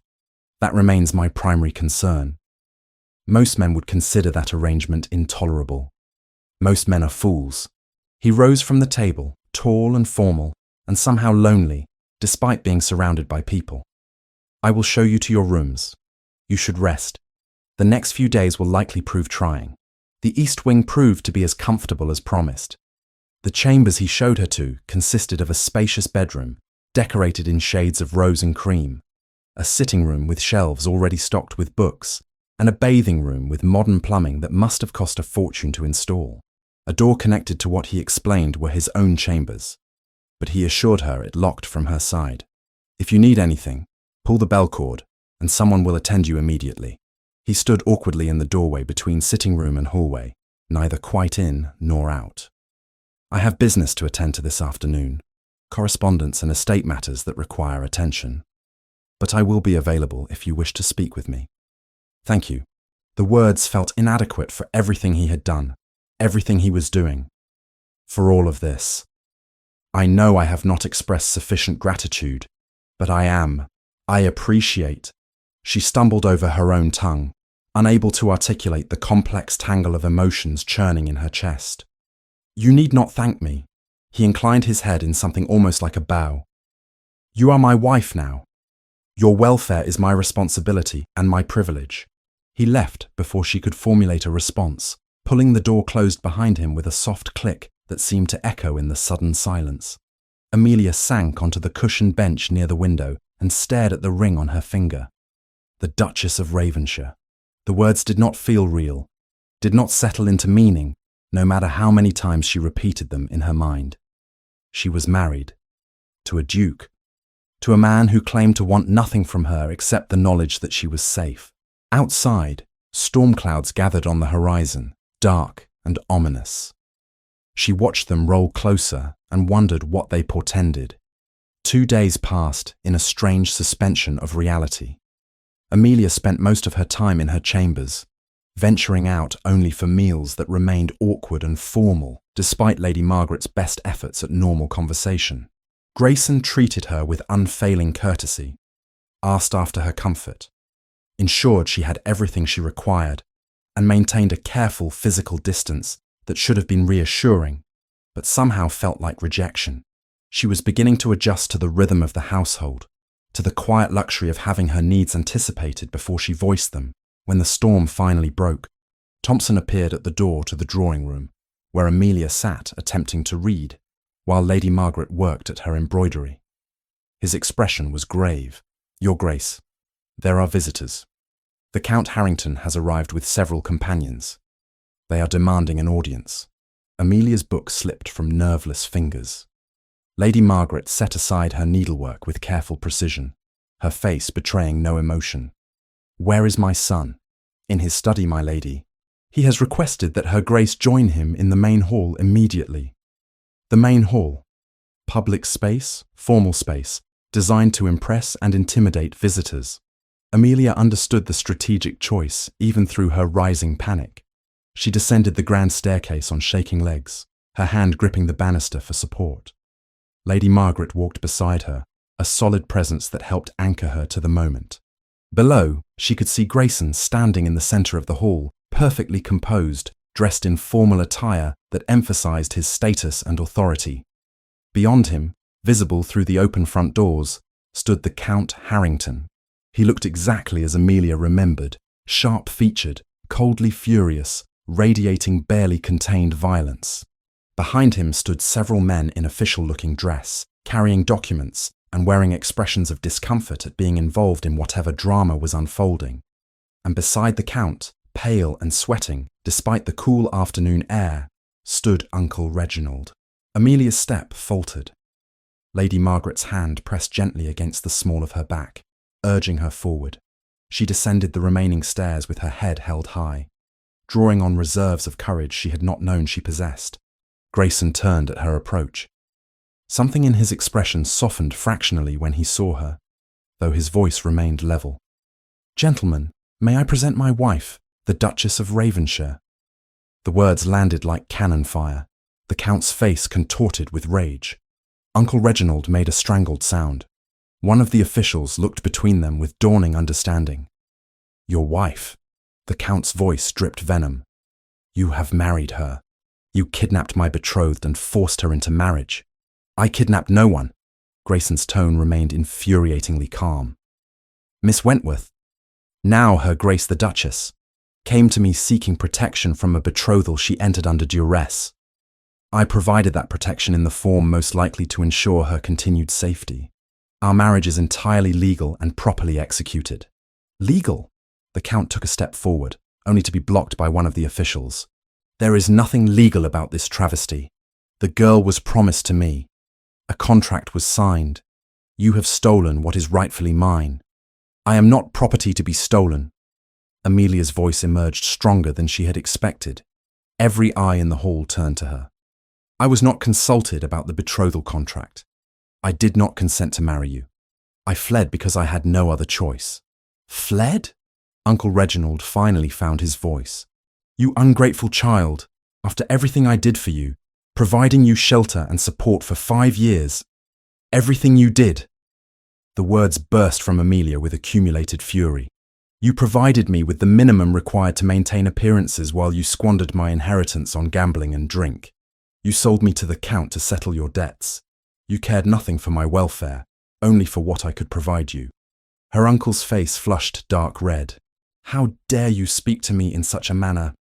I am your guardian, You are nothing to me." Amelia moved to stand beside Grayson, drawing strength from his solid presence. "You lost any claim to authority over me the moment you bartered me away to a man known for his cruelty. I am grateful to be free of your guardianship. This marriage is a farce." The Count addressed the officials now, ignoring both Amelia and Grayson. She was coerced, forced into this situation under duress. The Duke used his influence to compromise her, leaving her with no choice but to accept his proposal. "I demand the marriage be annulled and the girl be returned to her rightful betrothed." One of the officials, an older man with a sympathetic face, cleared his throat. "My Lord Count, we have reviewed the marriage certificate. It was properly executed with witnesses, performed by a licensed clergyman, and duly registered. Unless the lady herself claims coercion, I claim nothing of the sort." Amelia kept her voice steady despite the fear clawing at her throat. "I married the Duke of my own free will. He has treated me with nothing but respect and kindness. I will not be returning to anyone." The official nodded slowly. "Then I am afraid there is nothing to be done. The marriage is valid. Your prior betrothal contract, while legal, is superseded by the actual marriage. A woman cannot be promised to one man while wed to another. This is unacceptable." The Count's composure finally cracked completely. "You will not rob me in this fashion. I will see you destroyed for this, Bellamy. Your reputation, your standing, everything you hold dear, I will tear it all down. You are welcome to try." Grayson's voice dropped to something dangerous. But I would advise caution. My resources are considerably more extensive than yours, and my patience for men who abuse women is notably limited. If you wish to engage in a public battle over this matter, I promise you will not enjoy the outcome. For a long moment, silence hung thick in the hall. The Count stared at Grayson with undisguised hatred. Grayson returned the gaze with complete calm, a man who had calculated the risks and found them acceptable. Finally, the Count turned on his heel. "This is not finished. You have not heard the last from me." He stalked toward the door, then paused to deliver one final shot. "Enjoy your prize, Bellamy. But remember, she comes with considerable complications. Financial complications that her dear uncle here was kind enough to share with me. I wonder if you are aware of exactly how much debt you have just acquired." He departed with that parting statement hanging in the air. Uncle Reginald hesitated, looked between Amelia and Grayson with something that might have been regret or simply calculation, then followed the Count into the afternoon. The officials offered brief, embarrassed apologies for the disturbance and left with obvious relief. The doors closed. The hall fell silent, except for the ticking of the grandfather clock near the staircase. Amelia found she was shaking. All the courage that had sustained her through the confrontation drained away, leaving her hollow and unsteady. Her knees buckled. Grayson caught her before she could fall, his arms coming around her with surprising gentleness. "I have you. You are safe." She leaned into him because she had no strength left to stand alone. His heart beat steady beneath her ear, his hands warm and solid against her back. He smelled of sandalwood and soap and something indefinably masculine that should have frightened her, but somehow did not. "I am sorry," she whispered into his coat. "I am sorry for whatever debt he spoke of, whatever complications I have brought to your life." "Hush." His voice rumbled in his chest. "You have brought nothing but yourself, and that is more than sufficient." Lady Margaret approached, her expression unreadable. "That was well done, both of you. Though I suspect the Count meant what he said about not being finished. He will make trouble. Let him try." Grayson's arms tightened fractionally around Amelia. "He has lost the legal battle. Anything else is simply noise." "Oh." But Amelia, pressed against her husband's chest in the echoing silence of the grand hall, could not shake the feeling that the real battle was only just beginning. The days following the Count's departure settled into a rhythm that felt simultaneously natural and deeply strange. Amelia was the Duchess of Ravenshire in name, but she felt more like a guest playing an extended role in someone else's life. She took meals with Grayson and his mother, attended to correspondence that arrived addressed to Her Grace, and spent hours in the library losing herself in books that had nothing to do with her current reality. Grayson remained unfailingly courteous, solicitous even, but he maintained that careful distance he had promised. They shared space without sharing intimacy. They spoke without truly communicating. It was comfortable in the way that hovering at the edge of a precipice was comfortable. Safe enough as long as no one took a step in the wrong direction. A week after their confrontation with the Count, Lady Margaret appeared in the library where Amelia had been attempting to read the same page for 20 minutes without absorbing a single word. "We have a problem," the older woman announced without preamble. She settled into the chair across from Amelia, with the air of someone preparing to deliver unpleasant news. "The Count has been busy." Amelia's stomach clenched. "What sort of busy?" "He is spreading rumours throughout society. Quite vicious ones, I am afraid." Lady Margaret's mouth thinned with distaste. "The story he is circulating suggests that Grayson planned your abduction weeks in advance, that you were his mistress before the wedding, that the entire situation was orchestrated to steal your inheritance. He is painting you as a willing participant in a conspiracy against your uncle and himself." Heat flooded Amelia's face. "That is absolutely false. Every word of it. Of course it is. But truth matters less than perception in situations like these." Lady Margaret leaned forward, her expression grave. "He is also claiming he will contest the marriage legally, arguing that you were coerced through fear and had no real choice but to accept Grayson's proposal. If he can gather enough support from other members of the peerage, he might actually convince a court to examine the circumstances of your marriage. Can he do that? Can he actually have our marriage annulled? It is unlikely, but not impossible. Marriages can be challenged on grounds of coercion or fraud, though the burden of proof is substantial. Lady Margaret paused, choosing her next words carefully. What concerns me more is the damage to both your reputations. Society loves a scandal, and this situation provides fodder for months of speculation and gossip. We need to respond, and soon. Lady Margaret's gaze did not soften. And there is another matter you should understand before it reaches you in a ballroom whisper. Your uncle has been visiting creditors in London. The Count is quietly purchasing the notes, anything bearing Reginald's signature or your late father's name. He means to argue that by marrying you, he also acquired the debt. Cold spread through Amelia's veins.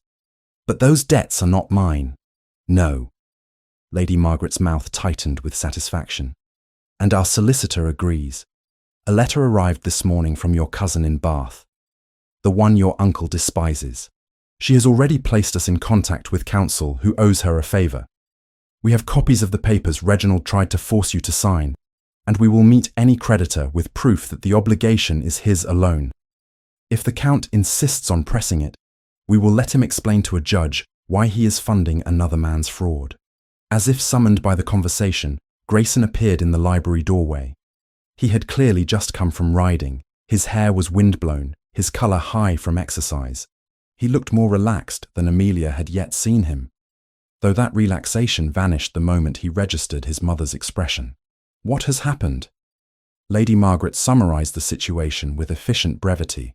Grayson's jaw tightened progressively as she spoke, until by the end he looked carved from granite.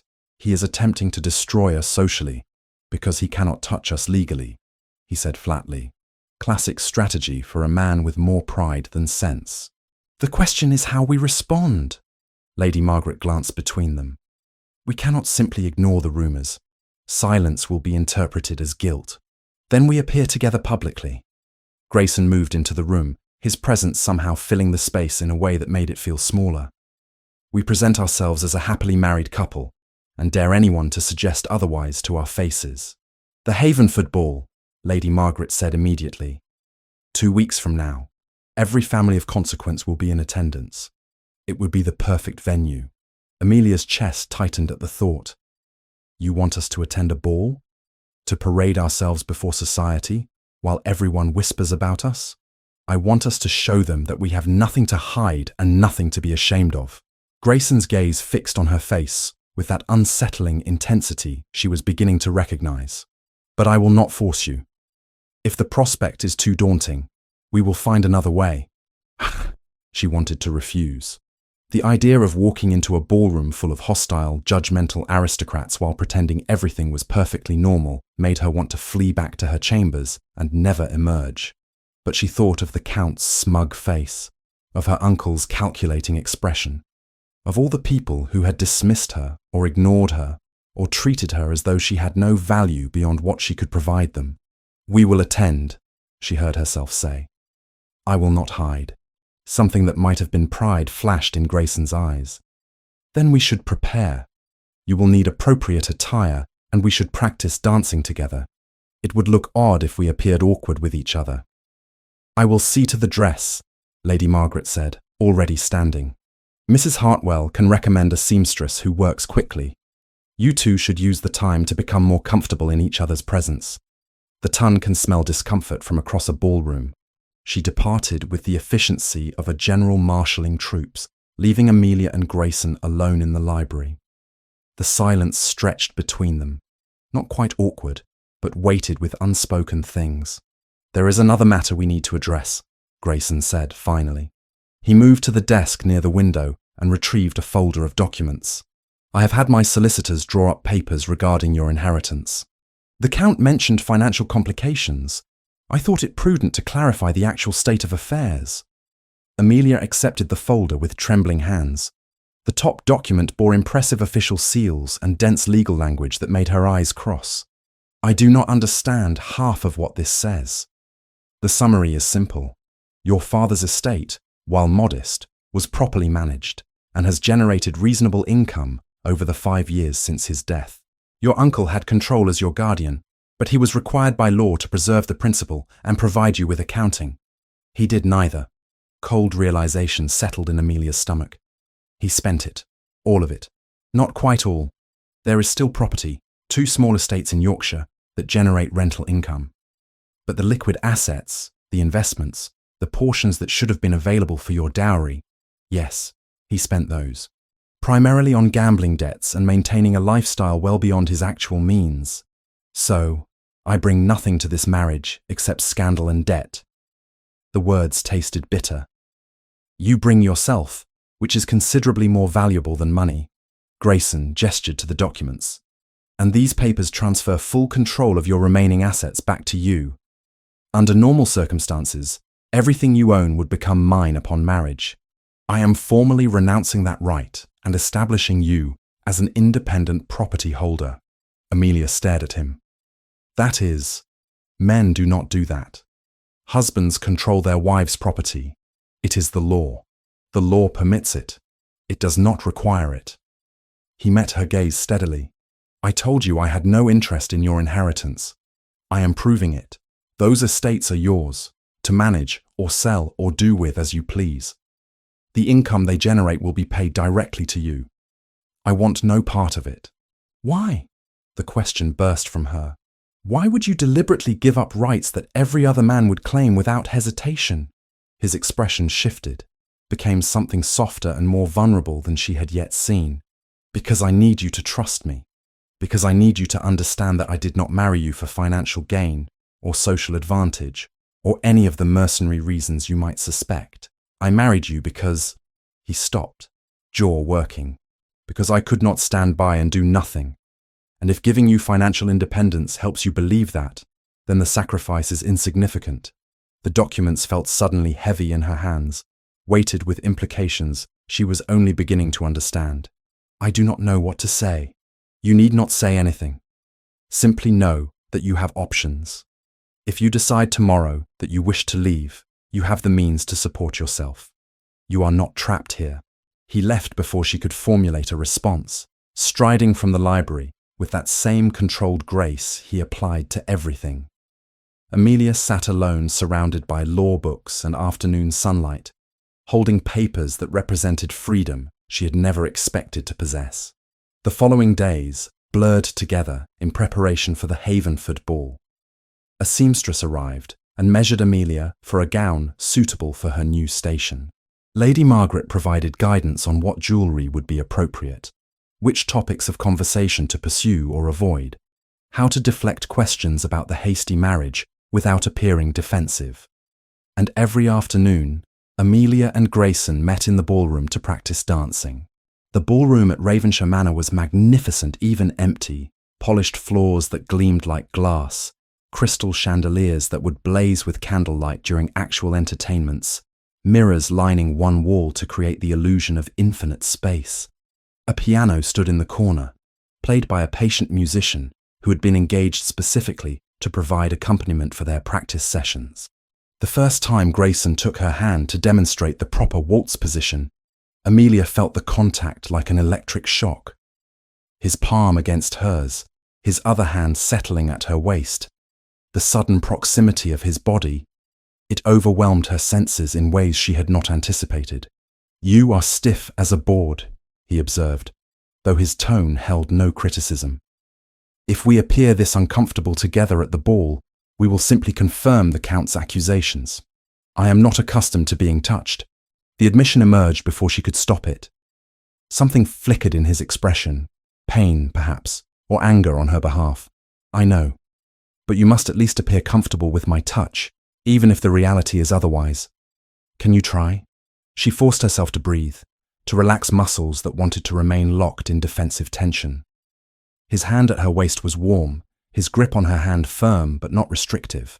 He smelled of sandalwood and something indefinably masculine that she was learning to associate with his presence. The music began.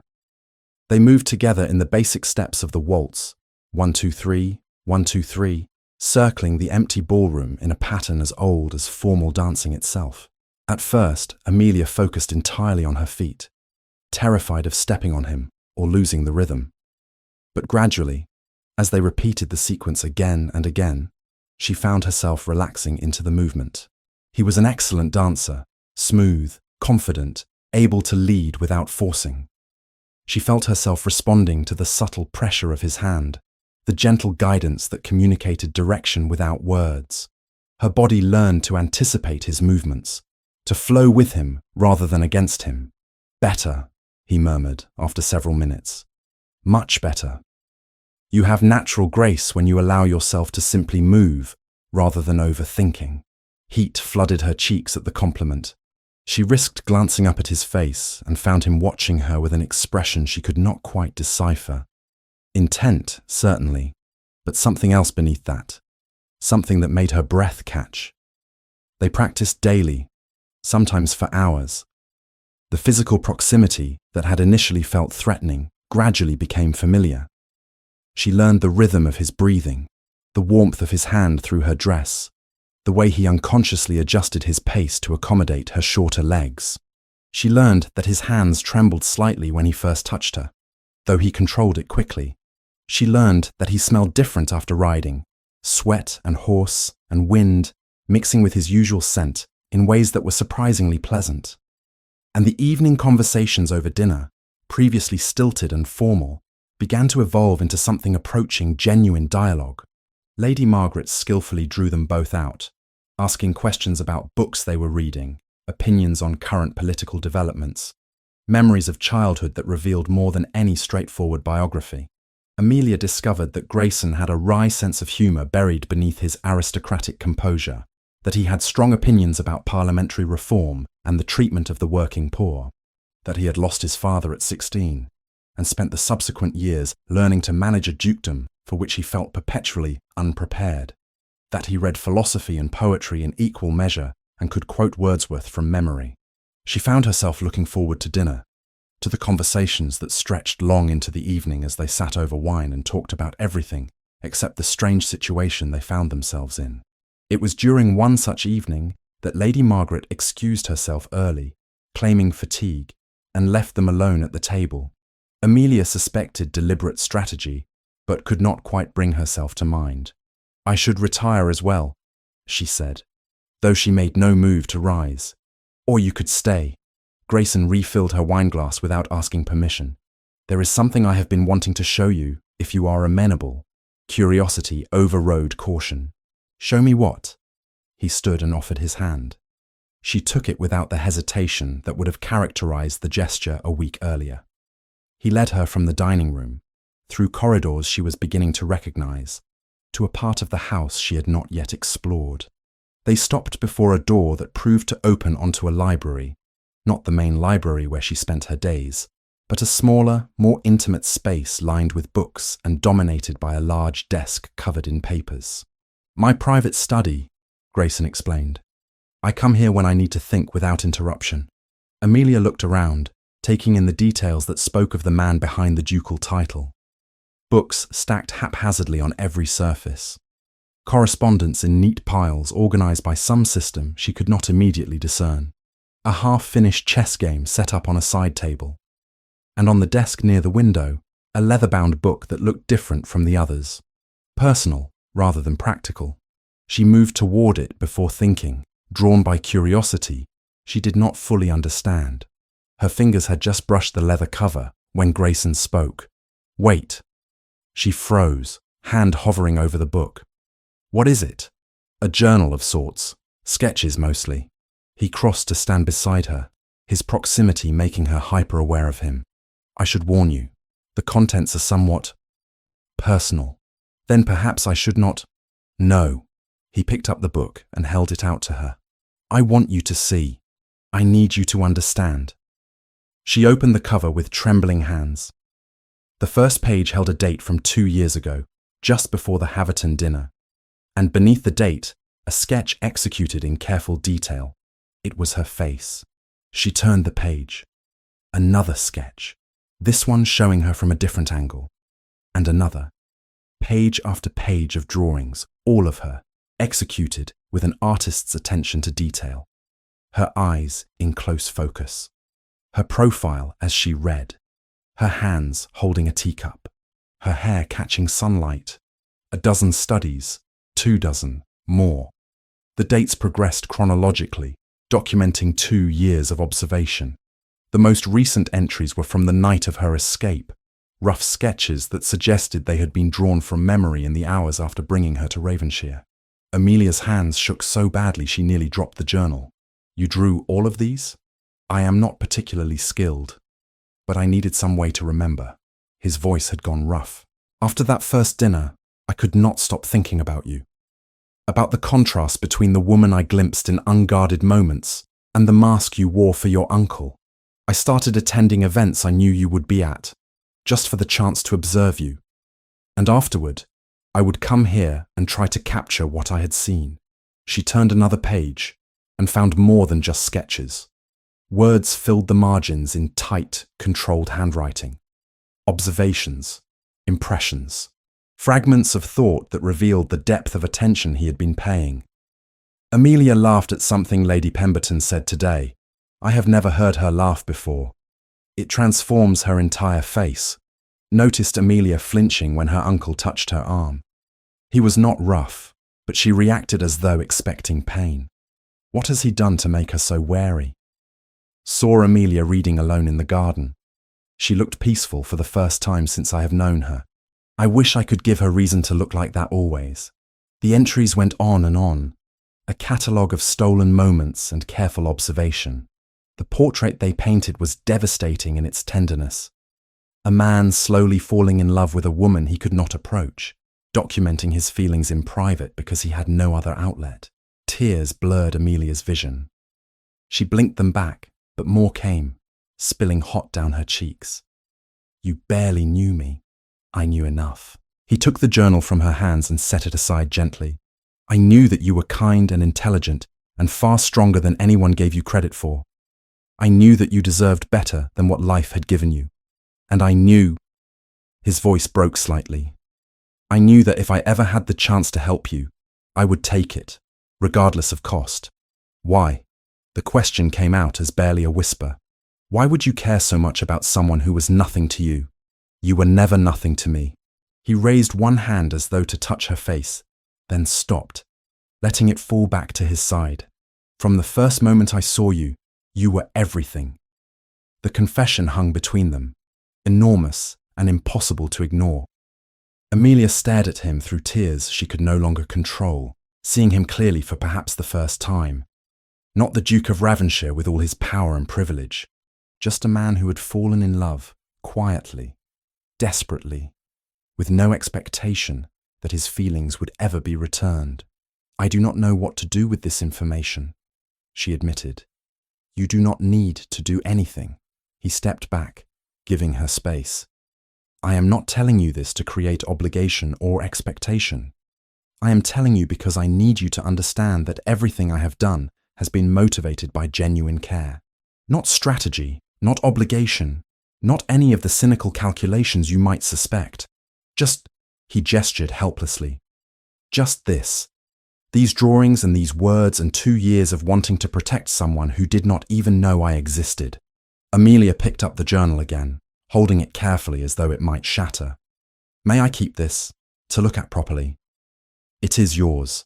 Everything I have is yours."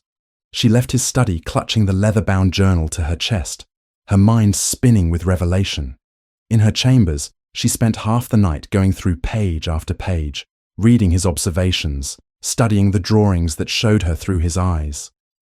She had never seen herself this way. Beautiful, worthy of such careful attention, deserving of protection and care. The woman in these sketches was someone she barely recognized. Someone who looked confident and graceful and somehow precious. Was this truly how he saw her? Or was it an idealization, a fantasy that would crumble when confronted with the reality of daily life? She did not know. But as she finally set the journal aside and extinguished her candle, she felt something shifting inside her chest. Some barrier beginning to crack, letting in the possibility that perhaps, just perhaps, this strange marriage might become something more than convenience. Perhaps it might become real. The night of the Havenford ball arrived with the weight of an approaching storm. Amelia stood before the mirror in her chambers, while Lady Margaret's personal maid arranged her hair into an elaborate coiffure that must have taken an hour to perfect.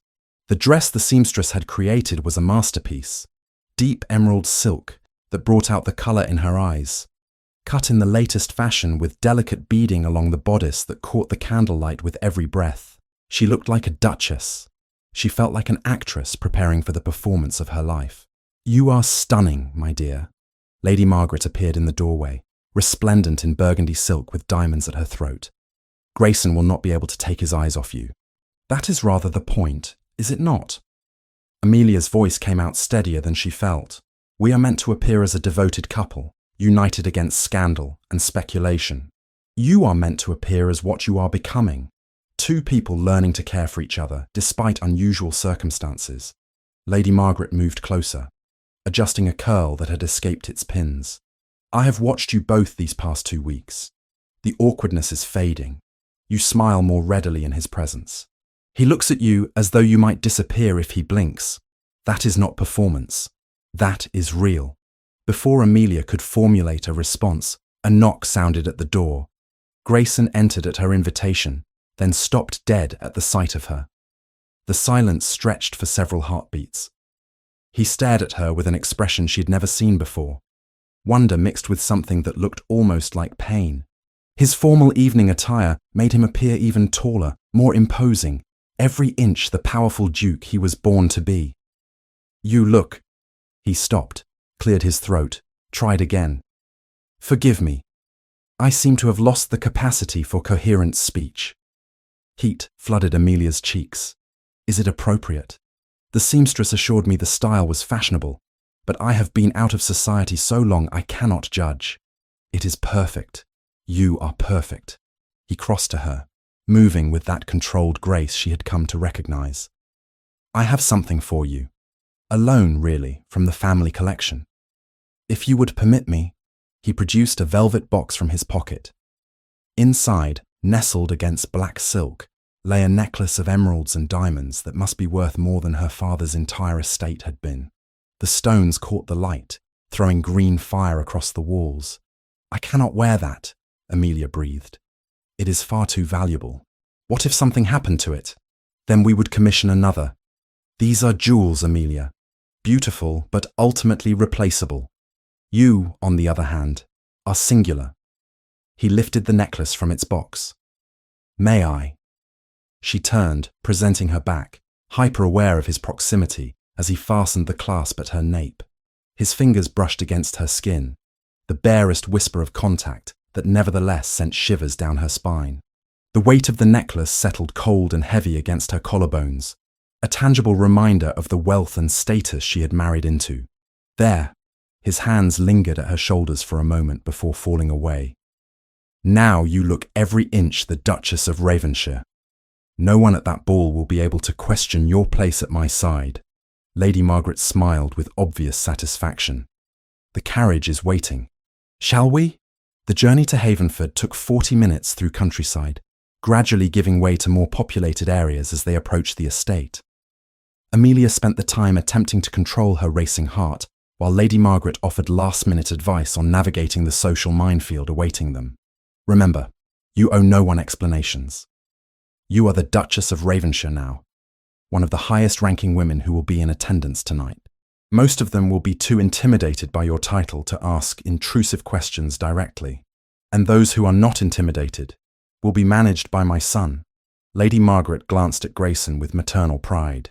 "He may be reserved by nature, but he can be quite formidable when defending those he cares about. You need only stay close to him." The Havenford estate materialized from the darkness like something from a fairy tale. Hundreds of windows blazing with light, carriages lined up along the circular drive, liveried footmen everywhere directing the steady stream of arriving guests. Music drifted through the night air, the sound of a full orchestra playing something lively and welcoming. Their carriage rolled to a stop. A footman opened the door and lowered the steps. Grayson descended first, then turned to offer his hand to Amelia. She took it, drawing strength from the warmth of his palm against hers, and stepped down into the chaos of arriving aristocracy. Heads turned immediately. She felt the weight of dozens of gazes, heard the whispers that started the moment someone recognized them. The Duke and Duchess of Ravenshire, subjects of the most delicious scandal society had witnessed in months, arriving as though they had every right to be there. Which of course they did. Grayson tucked her hand into the crook of his arm, the gesture possessive in ways that should have alarmed her, but instead felt protective. "Courage," he murmured, pitched low enough that only she could hear. "We face them together." They ascended the wide stone steps into the manor house proper. The entrance hall was a crush of silk and jewels and expensive cologne, everyone greeting acquaintances and manoeuvring for social advantage. The moment Amelia and Grayson appeared, a ripple of silence spread outward from them like a stone dropped into still water. Then Lord Havenford himself appeared, cutting through the crowd with the confidence of a man in his own domain. He was older, distinguished, with silver hair and a face weathered by years of political manoeuvring. His smile appeared genuine. "Bellamy, what an unexpected pleasure. We had heard you might attend." His gaze shifted to Amelia, sharp and assessing. "And this must be your new Duchess. My dear, you are most welcome to Havenford. May I say, that is a stunning piece you are wearing. Family jewels, I presume." "The Ravenshire emeralds," Grayson confirmed. "I thought the occasion merited their appearance." "Indeed. Come, you must meet my wife. She has been most eager to make your acquaintance, Your Grace." They were drawn into the ballroom, a space even more magnificent than the one at Ravenshire Manor. Crystal chandeliers the size of carriages hung from a ceiling painted with classical scenes. Mirrors lined every wall, multiplying the crowd until it seemed thousands rather than hundreds filled the space. The orchestra occupied a raised platform at one end, while at the other, refreshments had been laid out with the kind of extravagance that demonstrated serious wealth. Lady Havenford materialized from the crowd, a formidable woman with sharp eyes and an expression that gave nothing away. She greeted them both with impeccable courtesy, though Amelia felt herself being evaluated with every word exchanged. And everywhere, always, the stares and whispers, people pretending not to watch while watching avidly, conversations stopping as they passed, then resuming in urgent undertones the moment they were out of earshot. Amelia felt stripped bare, exposed, every flaw and inadequacy on display for dissection by people who had been born to this world, while she was merely an interloper who had stumbled into it through desperation and luck. Then Grayson's hand covered hers where it rested on his arm, warm and steady. "You are doing beautifully," he said quietly. "I know this is difficult, but you are magnificent. Everyone who matters can see that." The orchestra struck up a waltz. Grayson turned to her with a slight bow. "My Duchess, would you do me the honor?" It was not really a request. They both knew they needed to dance, needed to demonstrate their unity before this audience of skeptical aristocrats. But he phrased it as invitation rather than demand, giving her the illusion of choice even when choice did not truly exist. "I would be delighted, Your Grace." They moved onto the dance floor, and immediately Amelia felt the weight of every eye in the ballroom fixing on them. The orchestra continued its waltz, and other couples joined the dance, but she knew the primary entertainment was watching the scandalous Duke and his hastily acquired bride. Grayson's hand settled at her waist, his other hand clasping hers, and suddenly the rest of the room faded into insignificance. This she knew. 2 weeks of practice had made the movement second nature. Her body responded instinctively to the gentle pressure of his hand, the subtle shifts of his weight that communicated direction.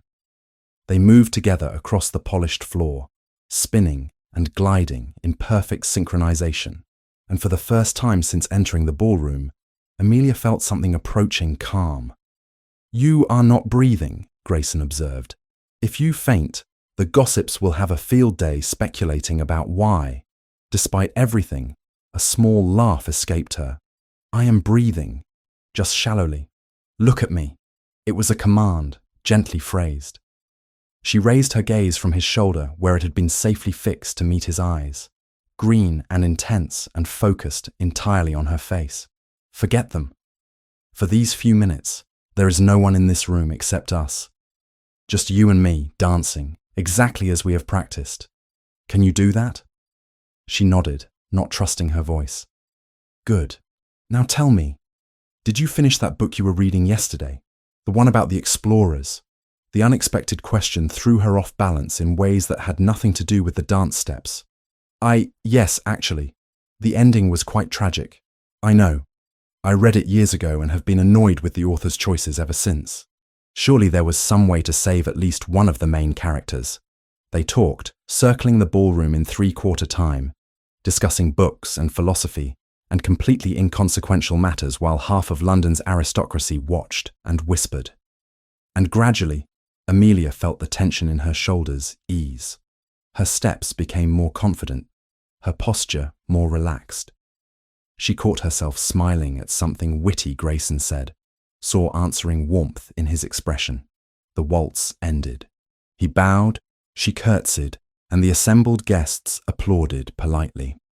Several other couples approached to offer congratulations on their marriage, to make small talk that probed delicately for scandal while maintaining plausible deniability. Grayson navigated the conversations with diplomatic skill, deflecting intrusive questions while providing just enough information to satisfy curiosity without feeding speculation. Amelia followed his lead, smiling and nodding and offering the kind of bland pleasantries that revealed nothing. After 30 minutes of such interactions, she felt exhausted, despite having done very little. "I need air," she murmured to Grayson during a brief moment when they were not actively engaged in conversation. The terrace. He gestured toward open doors leading to an outdoor space overlooking the gardens. "I will accompany you." "No. Stay here. Maintain visibility." "I will only be a moment." She escaped before he could protest, weaving through the crowd toward the blessed promise of cool night air and temporary solitude. The terrace was not empty. Several other guests had sought refuge from the ballroom's heat and noise, but it was significantly less crowded and therefore infinitely preferable. Amelia moved to the stone balustrade at the terrace's edge and gripped it with both hands, drawing deep breaths and willing her racing heart to slow. She had survived. That was the important thing. She had walked into society's judgment and survived. Rather overwhelming, is it not? Your first major social appearance as a duchess. The voice behind her sent ice flooding through her veins. She turned slowly, knowing who she would see before her eyes confirmed it. The Count Harrington stood 3 paces away, impeccably dressed, his expression pleasant in ways that made her skin crawl. He held a glass of wine in one hand, the very picture of aristocratic ease. "My lord." She kept her voice level through force of will. "I did not realize you would be in attendance." "Oh, I would not miss this for anything." The Duke and his stolen bride, making their grand entrance as though nothing untoward had occurred. He moved closer, and it took every ounce of Amelia's courage not to retreat. "Tell me, how does it feel to have traded one prison for another? Is he kind to you, your Duke? Or have you simply exchanged my bars for his?" "The Duke treats me with nothing but respect and consideration." She lifted her chin, refusing to show the fear clawing at her throat. "Far more than you ever would have." "Respect," the Count's mouth twisted. "How very cold that sounds. Has he tired of you already then? It has only been a few weeks. Most men manage to maintain interest in their wives for at least a month or 2. "I suggest you leave her Grace alone." Grayson's voice cut through the night air, cold and absolutely lethal. He appeared at the terrace entrance, his entire posture radiating controlled fury. Immediately, the Count turned, utterly unintimidated. "Bellamy, how convenient. I was just congratulating your wife on her excellent strategic thinking. Quite a coup, trading up from a mere count to a duke. You must be very proud of her resourcefulness." Grayson crossed the distance between them in 3 strides and positioned himself physically between Amelia and the Count. "I will say this once, and only once. If you approach my wife again, if you speak to her, if you so much as look at her with anything other than appropriate respect, I will destroy you. Not quickly, not through something as crude as physical violence, but slowly, methodically, using every advantage I possess. I will see your reputation ruined, your credit withdrawn, your social connections severed. Am I making myself clear? You think you can threaten me?" But there was uncertainty in the Count's voice now the first crack in his confident veneer. "I do not make threats. I make promises." Grayson's voice dropped to something barely above a whisper, somehow more menacing for its quietness. "And I promise you this.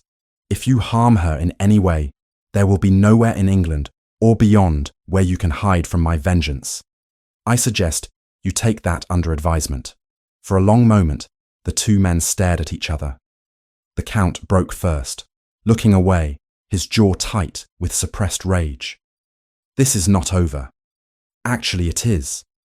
Lady Havenford's voice rang clear across the terrace. She stood in the doorway, having apparently heard at least part of the exchange. Several other guests hovered behind her, drawn by the confrontation.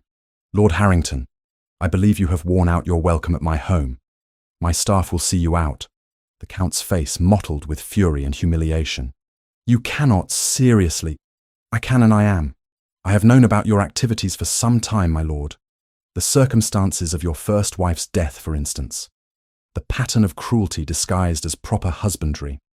I chose to keep silent because I had no proof, only suspicion. But I will not stand by and watch you terrorize an innocent woman in my own ballroom." She gestured, and two large footmen materialized. "Please escort Lord Harrington from the premises. He is no longer welcome at Havenford." The Count opened his mouth as if to protest, then seemed to realize the futility. He shot one final venomous glare at Amelia and Grayson before allowing himself to be guided away, his departure watched by every guest now crowded onto the terrace. The silence that followed his exit buzzed with speculation. Then Lady Havenford turned to face the assembled audience. "Let me be perfectly clear. The Duke and Duchess of Ravenshire are my honoured guests. Anyone who has questions about the circumstances of their marriage may direct them to me, and I will be happy to explain that I know both parties well, that their union has my complete approval, and that any rumours suggesting otherwise are baseless slander." "Do I make myself understood?" Murmurs of agreement rippled through the crowd. Several people even smiled. Genuinely, not with the false pleasantness that had characterized most interactions tonight. Lady Havenford approached Amelia directly. "My dear, I apologize that you were subjected to that unpleasantness in my home. I should have declined his attendance when I received his acceptance, but I did not wish to appear to be taking sides in what I understood to be a private matter. I see now that neutrality was the wrong choice." "Thank you," Amelia managed. "Your support means more than I can express. You remind me of myself at your age, strong despite circumstances designed to break you. I suspect you and the Duke will do very well together, once you have time to settle into your marriage properly." She glanced at Grayson with approval.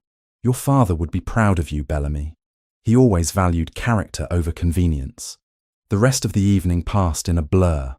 Word of the confrontation spread through the ballroom faster than fire, and suddenly Amelia found herself surrounded by people eager to offer support, to condemn the Count's behaviour, to align themselves with the obvious winning side.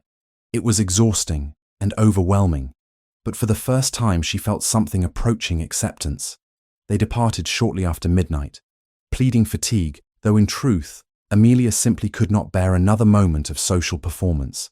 Lady Margaret dozed in her corner of the carriage during the journey home, leaving Amelia and Grayson alone with their thoughts.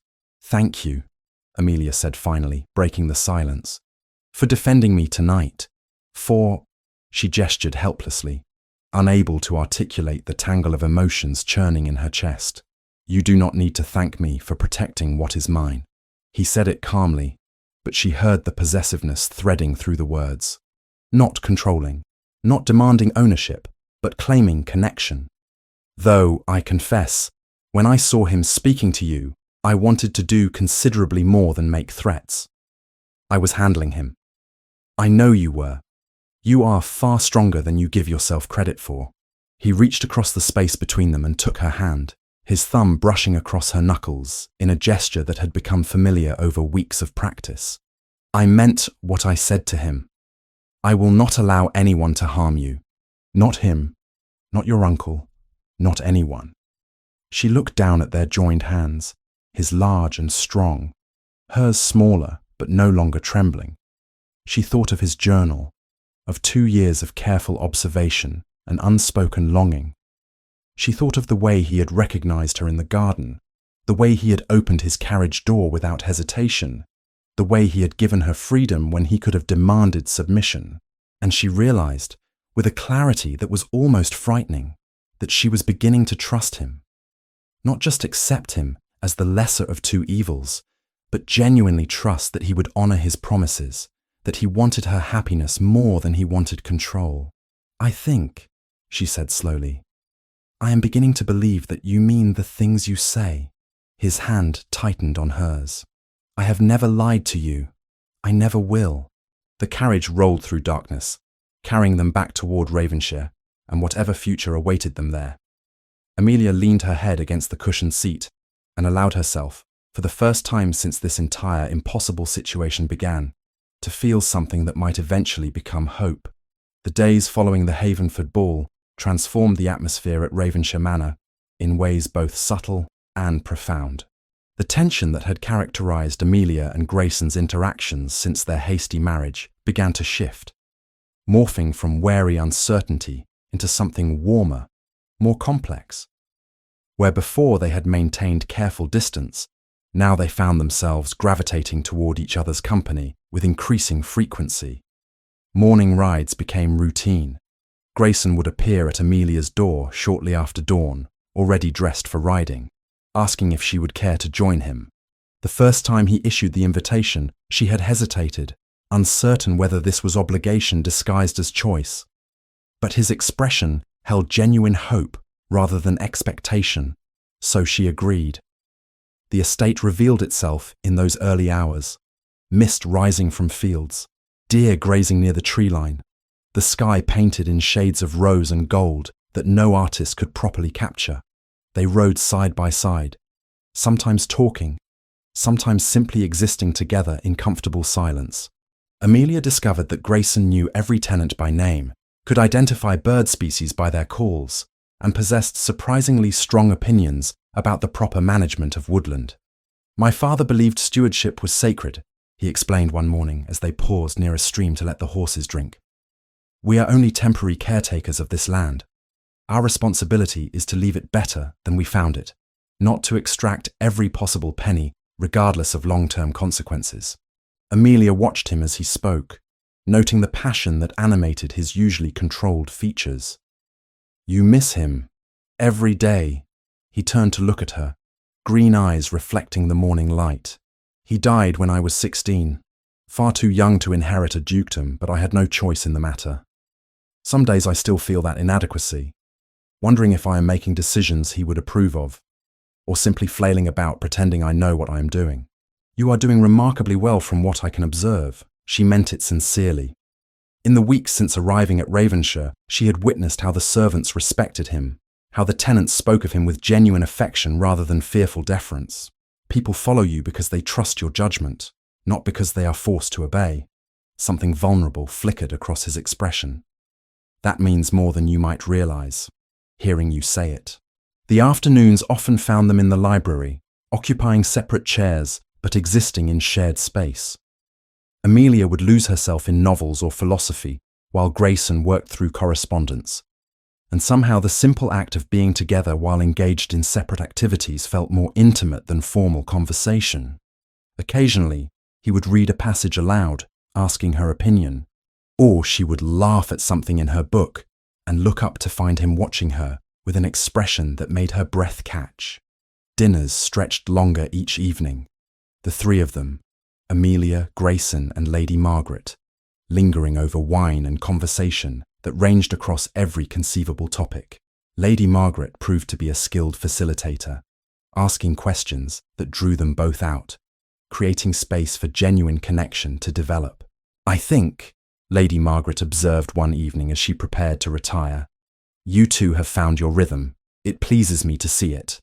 After she departed, Amelia and Grayson remained at the table, neither quite ready to end the evening. The candles burned low, casting dancing shadows across the walls. "I have been thinking," Amelia said slowly, turning her wineglass between her fingers, "about what you showed me, the journal." Grayson stilled. And I realize I have been so focused on my own fear, my own uncertainty, that I failed to properly acknowledge what you revealed. 2 years of observation, of caring from a distance, of wanting to help someone you thought beyond your reach. She met his gaze across the table. That is not a small thing. That is, she searched for adequate words and found none. That is extraordinary. It was simply the truth. His voice had gone rough. I could no more stop watching you than I could stop breathing. You became essential to me long before you knew I existed. I am beginning to understand that now. She set down her glass with careful precision. And I am beginning to understand something else as well. That what I feel when I am near you is no longer fear or even gratitude. It has become something I do not quite have words for yet. The air between them seemed to thicken, charged with possibility. Grayson leaned forward. His entire attention focused on her face. What does it feel like? Safe, she admitted, but also unsettled, in ways that are not unpleasant. When you enter a room, I am aware of you immediately. When you touch my hand during our evening conversations, I find myself wishing you would not let go. When I retired to my chambers last night, I realized I was disappointed to be alone. Heat flooded her cheeks. I sound like a foolish child. You sound like someone discovering feelings they did not expect to have. He stood, moving around the table with that controlled grace she had come to recognize. He stopped beside her chair, but did not touch her, giving her space to retreat if she wished. May I ask you something? Of course. Do you still fear me? Even a little. She considered the question carefully, wanting to give him honesty rather than comforting lies. No, not anymore. I think perhaps I have not feared you for several weeks now, but I was too stubborn to acknowledge it. Then what stops you from… He stopped, jaw working. Forgive me. That is too presumptuous. From what? She rose to face him, tired of the careful distance they maintained even now. From acknowledging that this arrangement we entered into out of necessity might become something more. From admitting that I have been lying awake in my chambers thinking about you, wondering what would happen if I simply walked through that connecting door. His breath hitched audibly. Amelia, I am not ready yet, she said quickly, before courage could fail her. But I am moving toward ready. And I wanted you to know that. I wanted you to understand that when I do come to you, it will be genuine choice, not obligation or gratitude or anything except honest desire. For a long moment he simply stared at her, and she watched emotions chase across his face too quickly to catalogue. Then he raised one hand and cradled her cheek with a gentleness that made her eyes sting with unshed tears. Take all the time you need, he said quietly. I have waited 2 years. I can wait as long as necessary for you to be certain. But as it happened, she did not need much longer. 3 nights later, Amelia stood before the connecting door between their chambers, her hand pressed against the wood, gathering courage for what came next. She wore her nightgown and dressing robe, her hair loose around her shoulders, her heart hammering so hard she could hear it in her ears. She had spent the day helping Lady Margaret plan a dinner party, then the evening engaged in easy conversation with Grayson about nothing of consequence. And throughout all of it, she had felt the pull of attraction growing stronger, the desire to bridge the final gap between them, becoming impossible to ignore. She knocked before she could reconsider. Silence, then footsteps approaching. The door opened to reveal Grayson in shirt sleeves and breeches, clearly preparing for bed. His eyes widened when he saw her, and she watched him struggle to maintain composure. Amelia, is something wrong? No. She stepped across the threshold into his chambers, larger than hers, more masculine in decoration, smelling of sandalwood and him. Nothing is wrong. I simply… She drew a steadying breath. I want to try, to build something real between us, not just a legal arrangement we tolerate. I have spent these past weeks watching you, learning who you are beneath the title and the formality. And I think, her voice wavered, I think I am falling in love with you. If that is not too presumptuous to say, the effect of her words was immediate and devastating. His careful control cracked, something raw and vulnerable flooding his expression. He closed the distance between them in 2 strides and pulled her into an embrace so tight she could barely breathe. "Not presumptuous," he said into her hair, his voice shaking. "Never presumptuous. I have loved you for 2 years, Amelia. Every day I wake thinking about you. Every night I fall asleep grateful that you are here, that you are safe, that I have the privilege of your presence in my life. If you are falling in love with me, then I am the most fortunate man who has ever lived." She pulled back just enough to see his face. "I believe you now. About everything.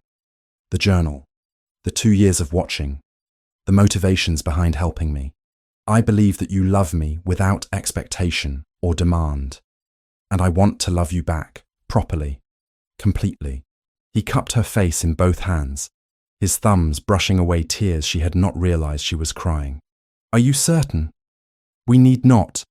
If you require more time, I am certain." She rose on her toes and kissed him, putting everything she could not articulate into the contact. Unlike the chaste kiss at their wedding, this one spoke of desire and promise, and the beginning of something profound. He responded with a hunger that had clearly been restrained for weeks, his arms coming around her waist, pulling her flush against him. The kiss deepened, became something that made heat pool low in her belly, and her hands fist in his shirt. When they finally broke apart, both breathing hard, his eyes had gone dark with want. "I will be gentle," he promised. "If anything frightens you or causes discomfort, you need only say so, and we will stop immediately. Your comfort and consent are paramount. I know. I trust you." And she did, completely, without reservation. He led her to the bed with a tenderness that made her chest ache. What followed was unhurried, respectful, marked by constant checking of her comfort and well-being. He made it about her pleasure rather than his own, patient and attentive in ways she had not imagined possible. When pain came, brief and manageable, he held her through it, whispering reassurances until it faded into something else entirely. Afterward, they lay tangled together beneath the sheets, her head pillowed on his chest, his arms wrapped securely around her. She had never felt so safe, so cherished, so absolutely certain that she had made the right choice. "I love you," she whispered into the darkness. "I should have said it earlier, more clearly. But I love you." His arms tightened. "I love you too, more than I have words to express." They fell asleep like that, intertwined in ways both physical and emotional. 2 people who had started as strangers and somehow found their way to something real. The following weeks solidified their transformation from convenient arrangement to genuine partnership. Amelia threw herself into learning the duties expected of a duchess, working closely with Lady Margaret to manage the household, plan social engagements, and support the local community. She discovered she had a talent for organisation and a genuine interest in the welfare of the people who depended on Ravenshire for their livelihoods. Grayson began including her in decisions about estate management, valuing her perspective on tenant relations and investment strategies. They spent hours in his study, reviewing accounts, discussing improvements to tenant cottages, debating the merits of different agricultural approaches. She felt herself growing into the role, shedding the frightened girl who had fled in borrowed clothing and becoming someone capable, confident, valued. They attended social events together, and anyone with eyes could see the genuine affection between them. The whispers that had characterized their early appearances faded, replaced by acceptance and even approval. The scandal that had threatened to define their marriage became simply another story of unconventional beginnings leading to unexpected happiness. 2 years after that desperate night in the garden, Amelia stood at the window of their shared chambers. She had moved into his rooms permanently 6 months after their wedding, watching Grayson walk the paths below. She rested one hand on her swollen belly, feeling their child move beneath her palm, and marveled at how completely her life had changed. "Are you going to simply watch, or will you join me?" Grayson called up, having spotted her at the window. "The garden is particularly beautiful this afternoon."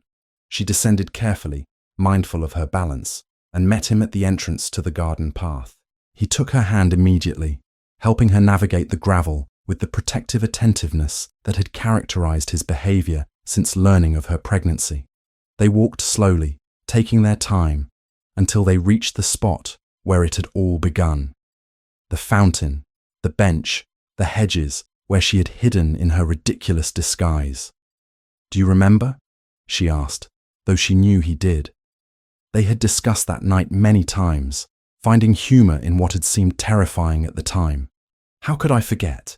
You looked like a half-drowned cat in that boy's clothing." His smile was pure affection.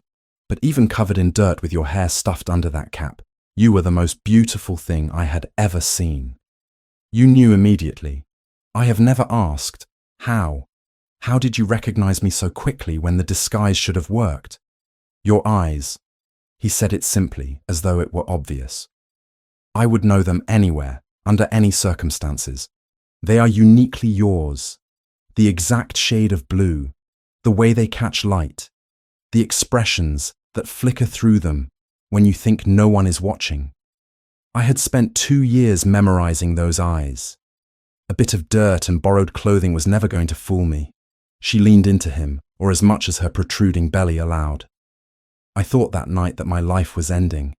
I was so frightened, so certain that I was trading one nightmare for something potentially worse. And instead, I found you. Found safety and kindness, and eventually love I never imagined possible."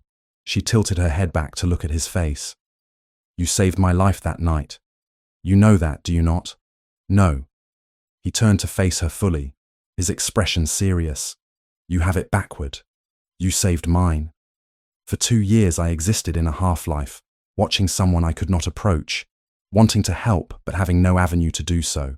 I was wealthy, titled, powerful in all the ways society measures such things, but I was profoundly lonely. Then you appeared in that garden, desperate and brave, and suddenly I had purpose. You gave me that.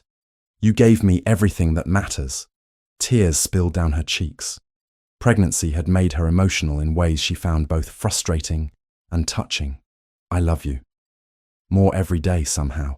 I did not know it was possible to love someone this much. I love you too." He bent carefully and kissed her, gentle and reverent. "You and this child you are carrying. My family. My whole world." The sun hung low on the horizon, painting the sky in shades of amber and rose. Birds called their evening songs from the trees. Somewhere in the house behind them, servants prepared dinner. Life continued its ordinary rhythms, but here in the garden, where everything had changed, Amelia and Grayson stood together watching the sun set over Ravenshire Manor. She had fled into the night 2 years ago, wearing borrowed clothing and carrying nothing but desperate hope. She had stumbled into the arms of a man who had loved her before she knew he existed. And somehow, impossibly, that desperate flight had led her here. To genuine love, to partnership, to a future that no longer felt like something to be endured, but rather something to be celebrated. "Come," Grayson said finally, taking her hand. "It grows cold, and you should not be out in the evening air too long. Let me take you inside." They walked back toward the manor house together, his arm around her shoulders, her hand resting on the child growing beneath her heart. Behind them, the garden settled into twilight, witness to a transformation neither of them could have predicted, but both were grateful to have found. Love, Amelia had discovered, was not always the sweeping romance of novels. Sometimes it was quiet mornings riding together through mist. Sometimes it was shared silence in a library. Sometimes it was the simple certainty that wherever he was, she was home. And sometimes it was a duke who had spent 2 years memorizing a woman's eyes, waiting for the chance to offer her everything without asking for anything in return. She had run from one future and stumbled into another, and she would spend the rest of her life being grateful that the man who caught her was Grayson Bellamy, Duke of Ravenshire, who had loved her when she was nothing but a frightened girl in borrowed clothing, and who loved her still now that she was his Duchess, his wife, his partner in all things. Their story had begun with desperate flight and uncertain rescue, but it would continue, she knew with absolute certainty, in love that had been tested by circumstance and emerged stronger for it. The end.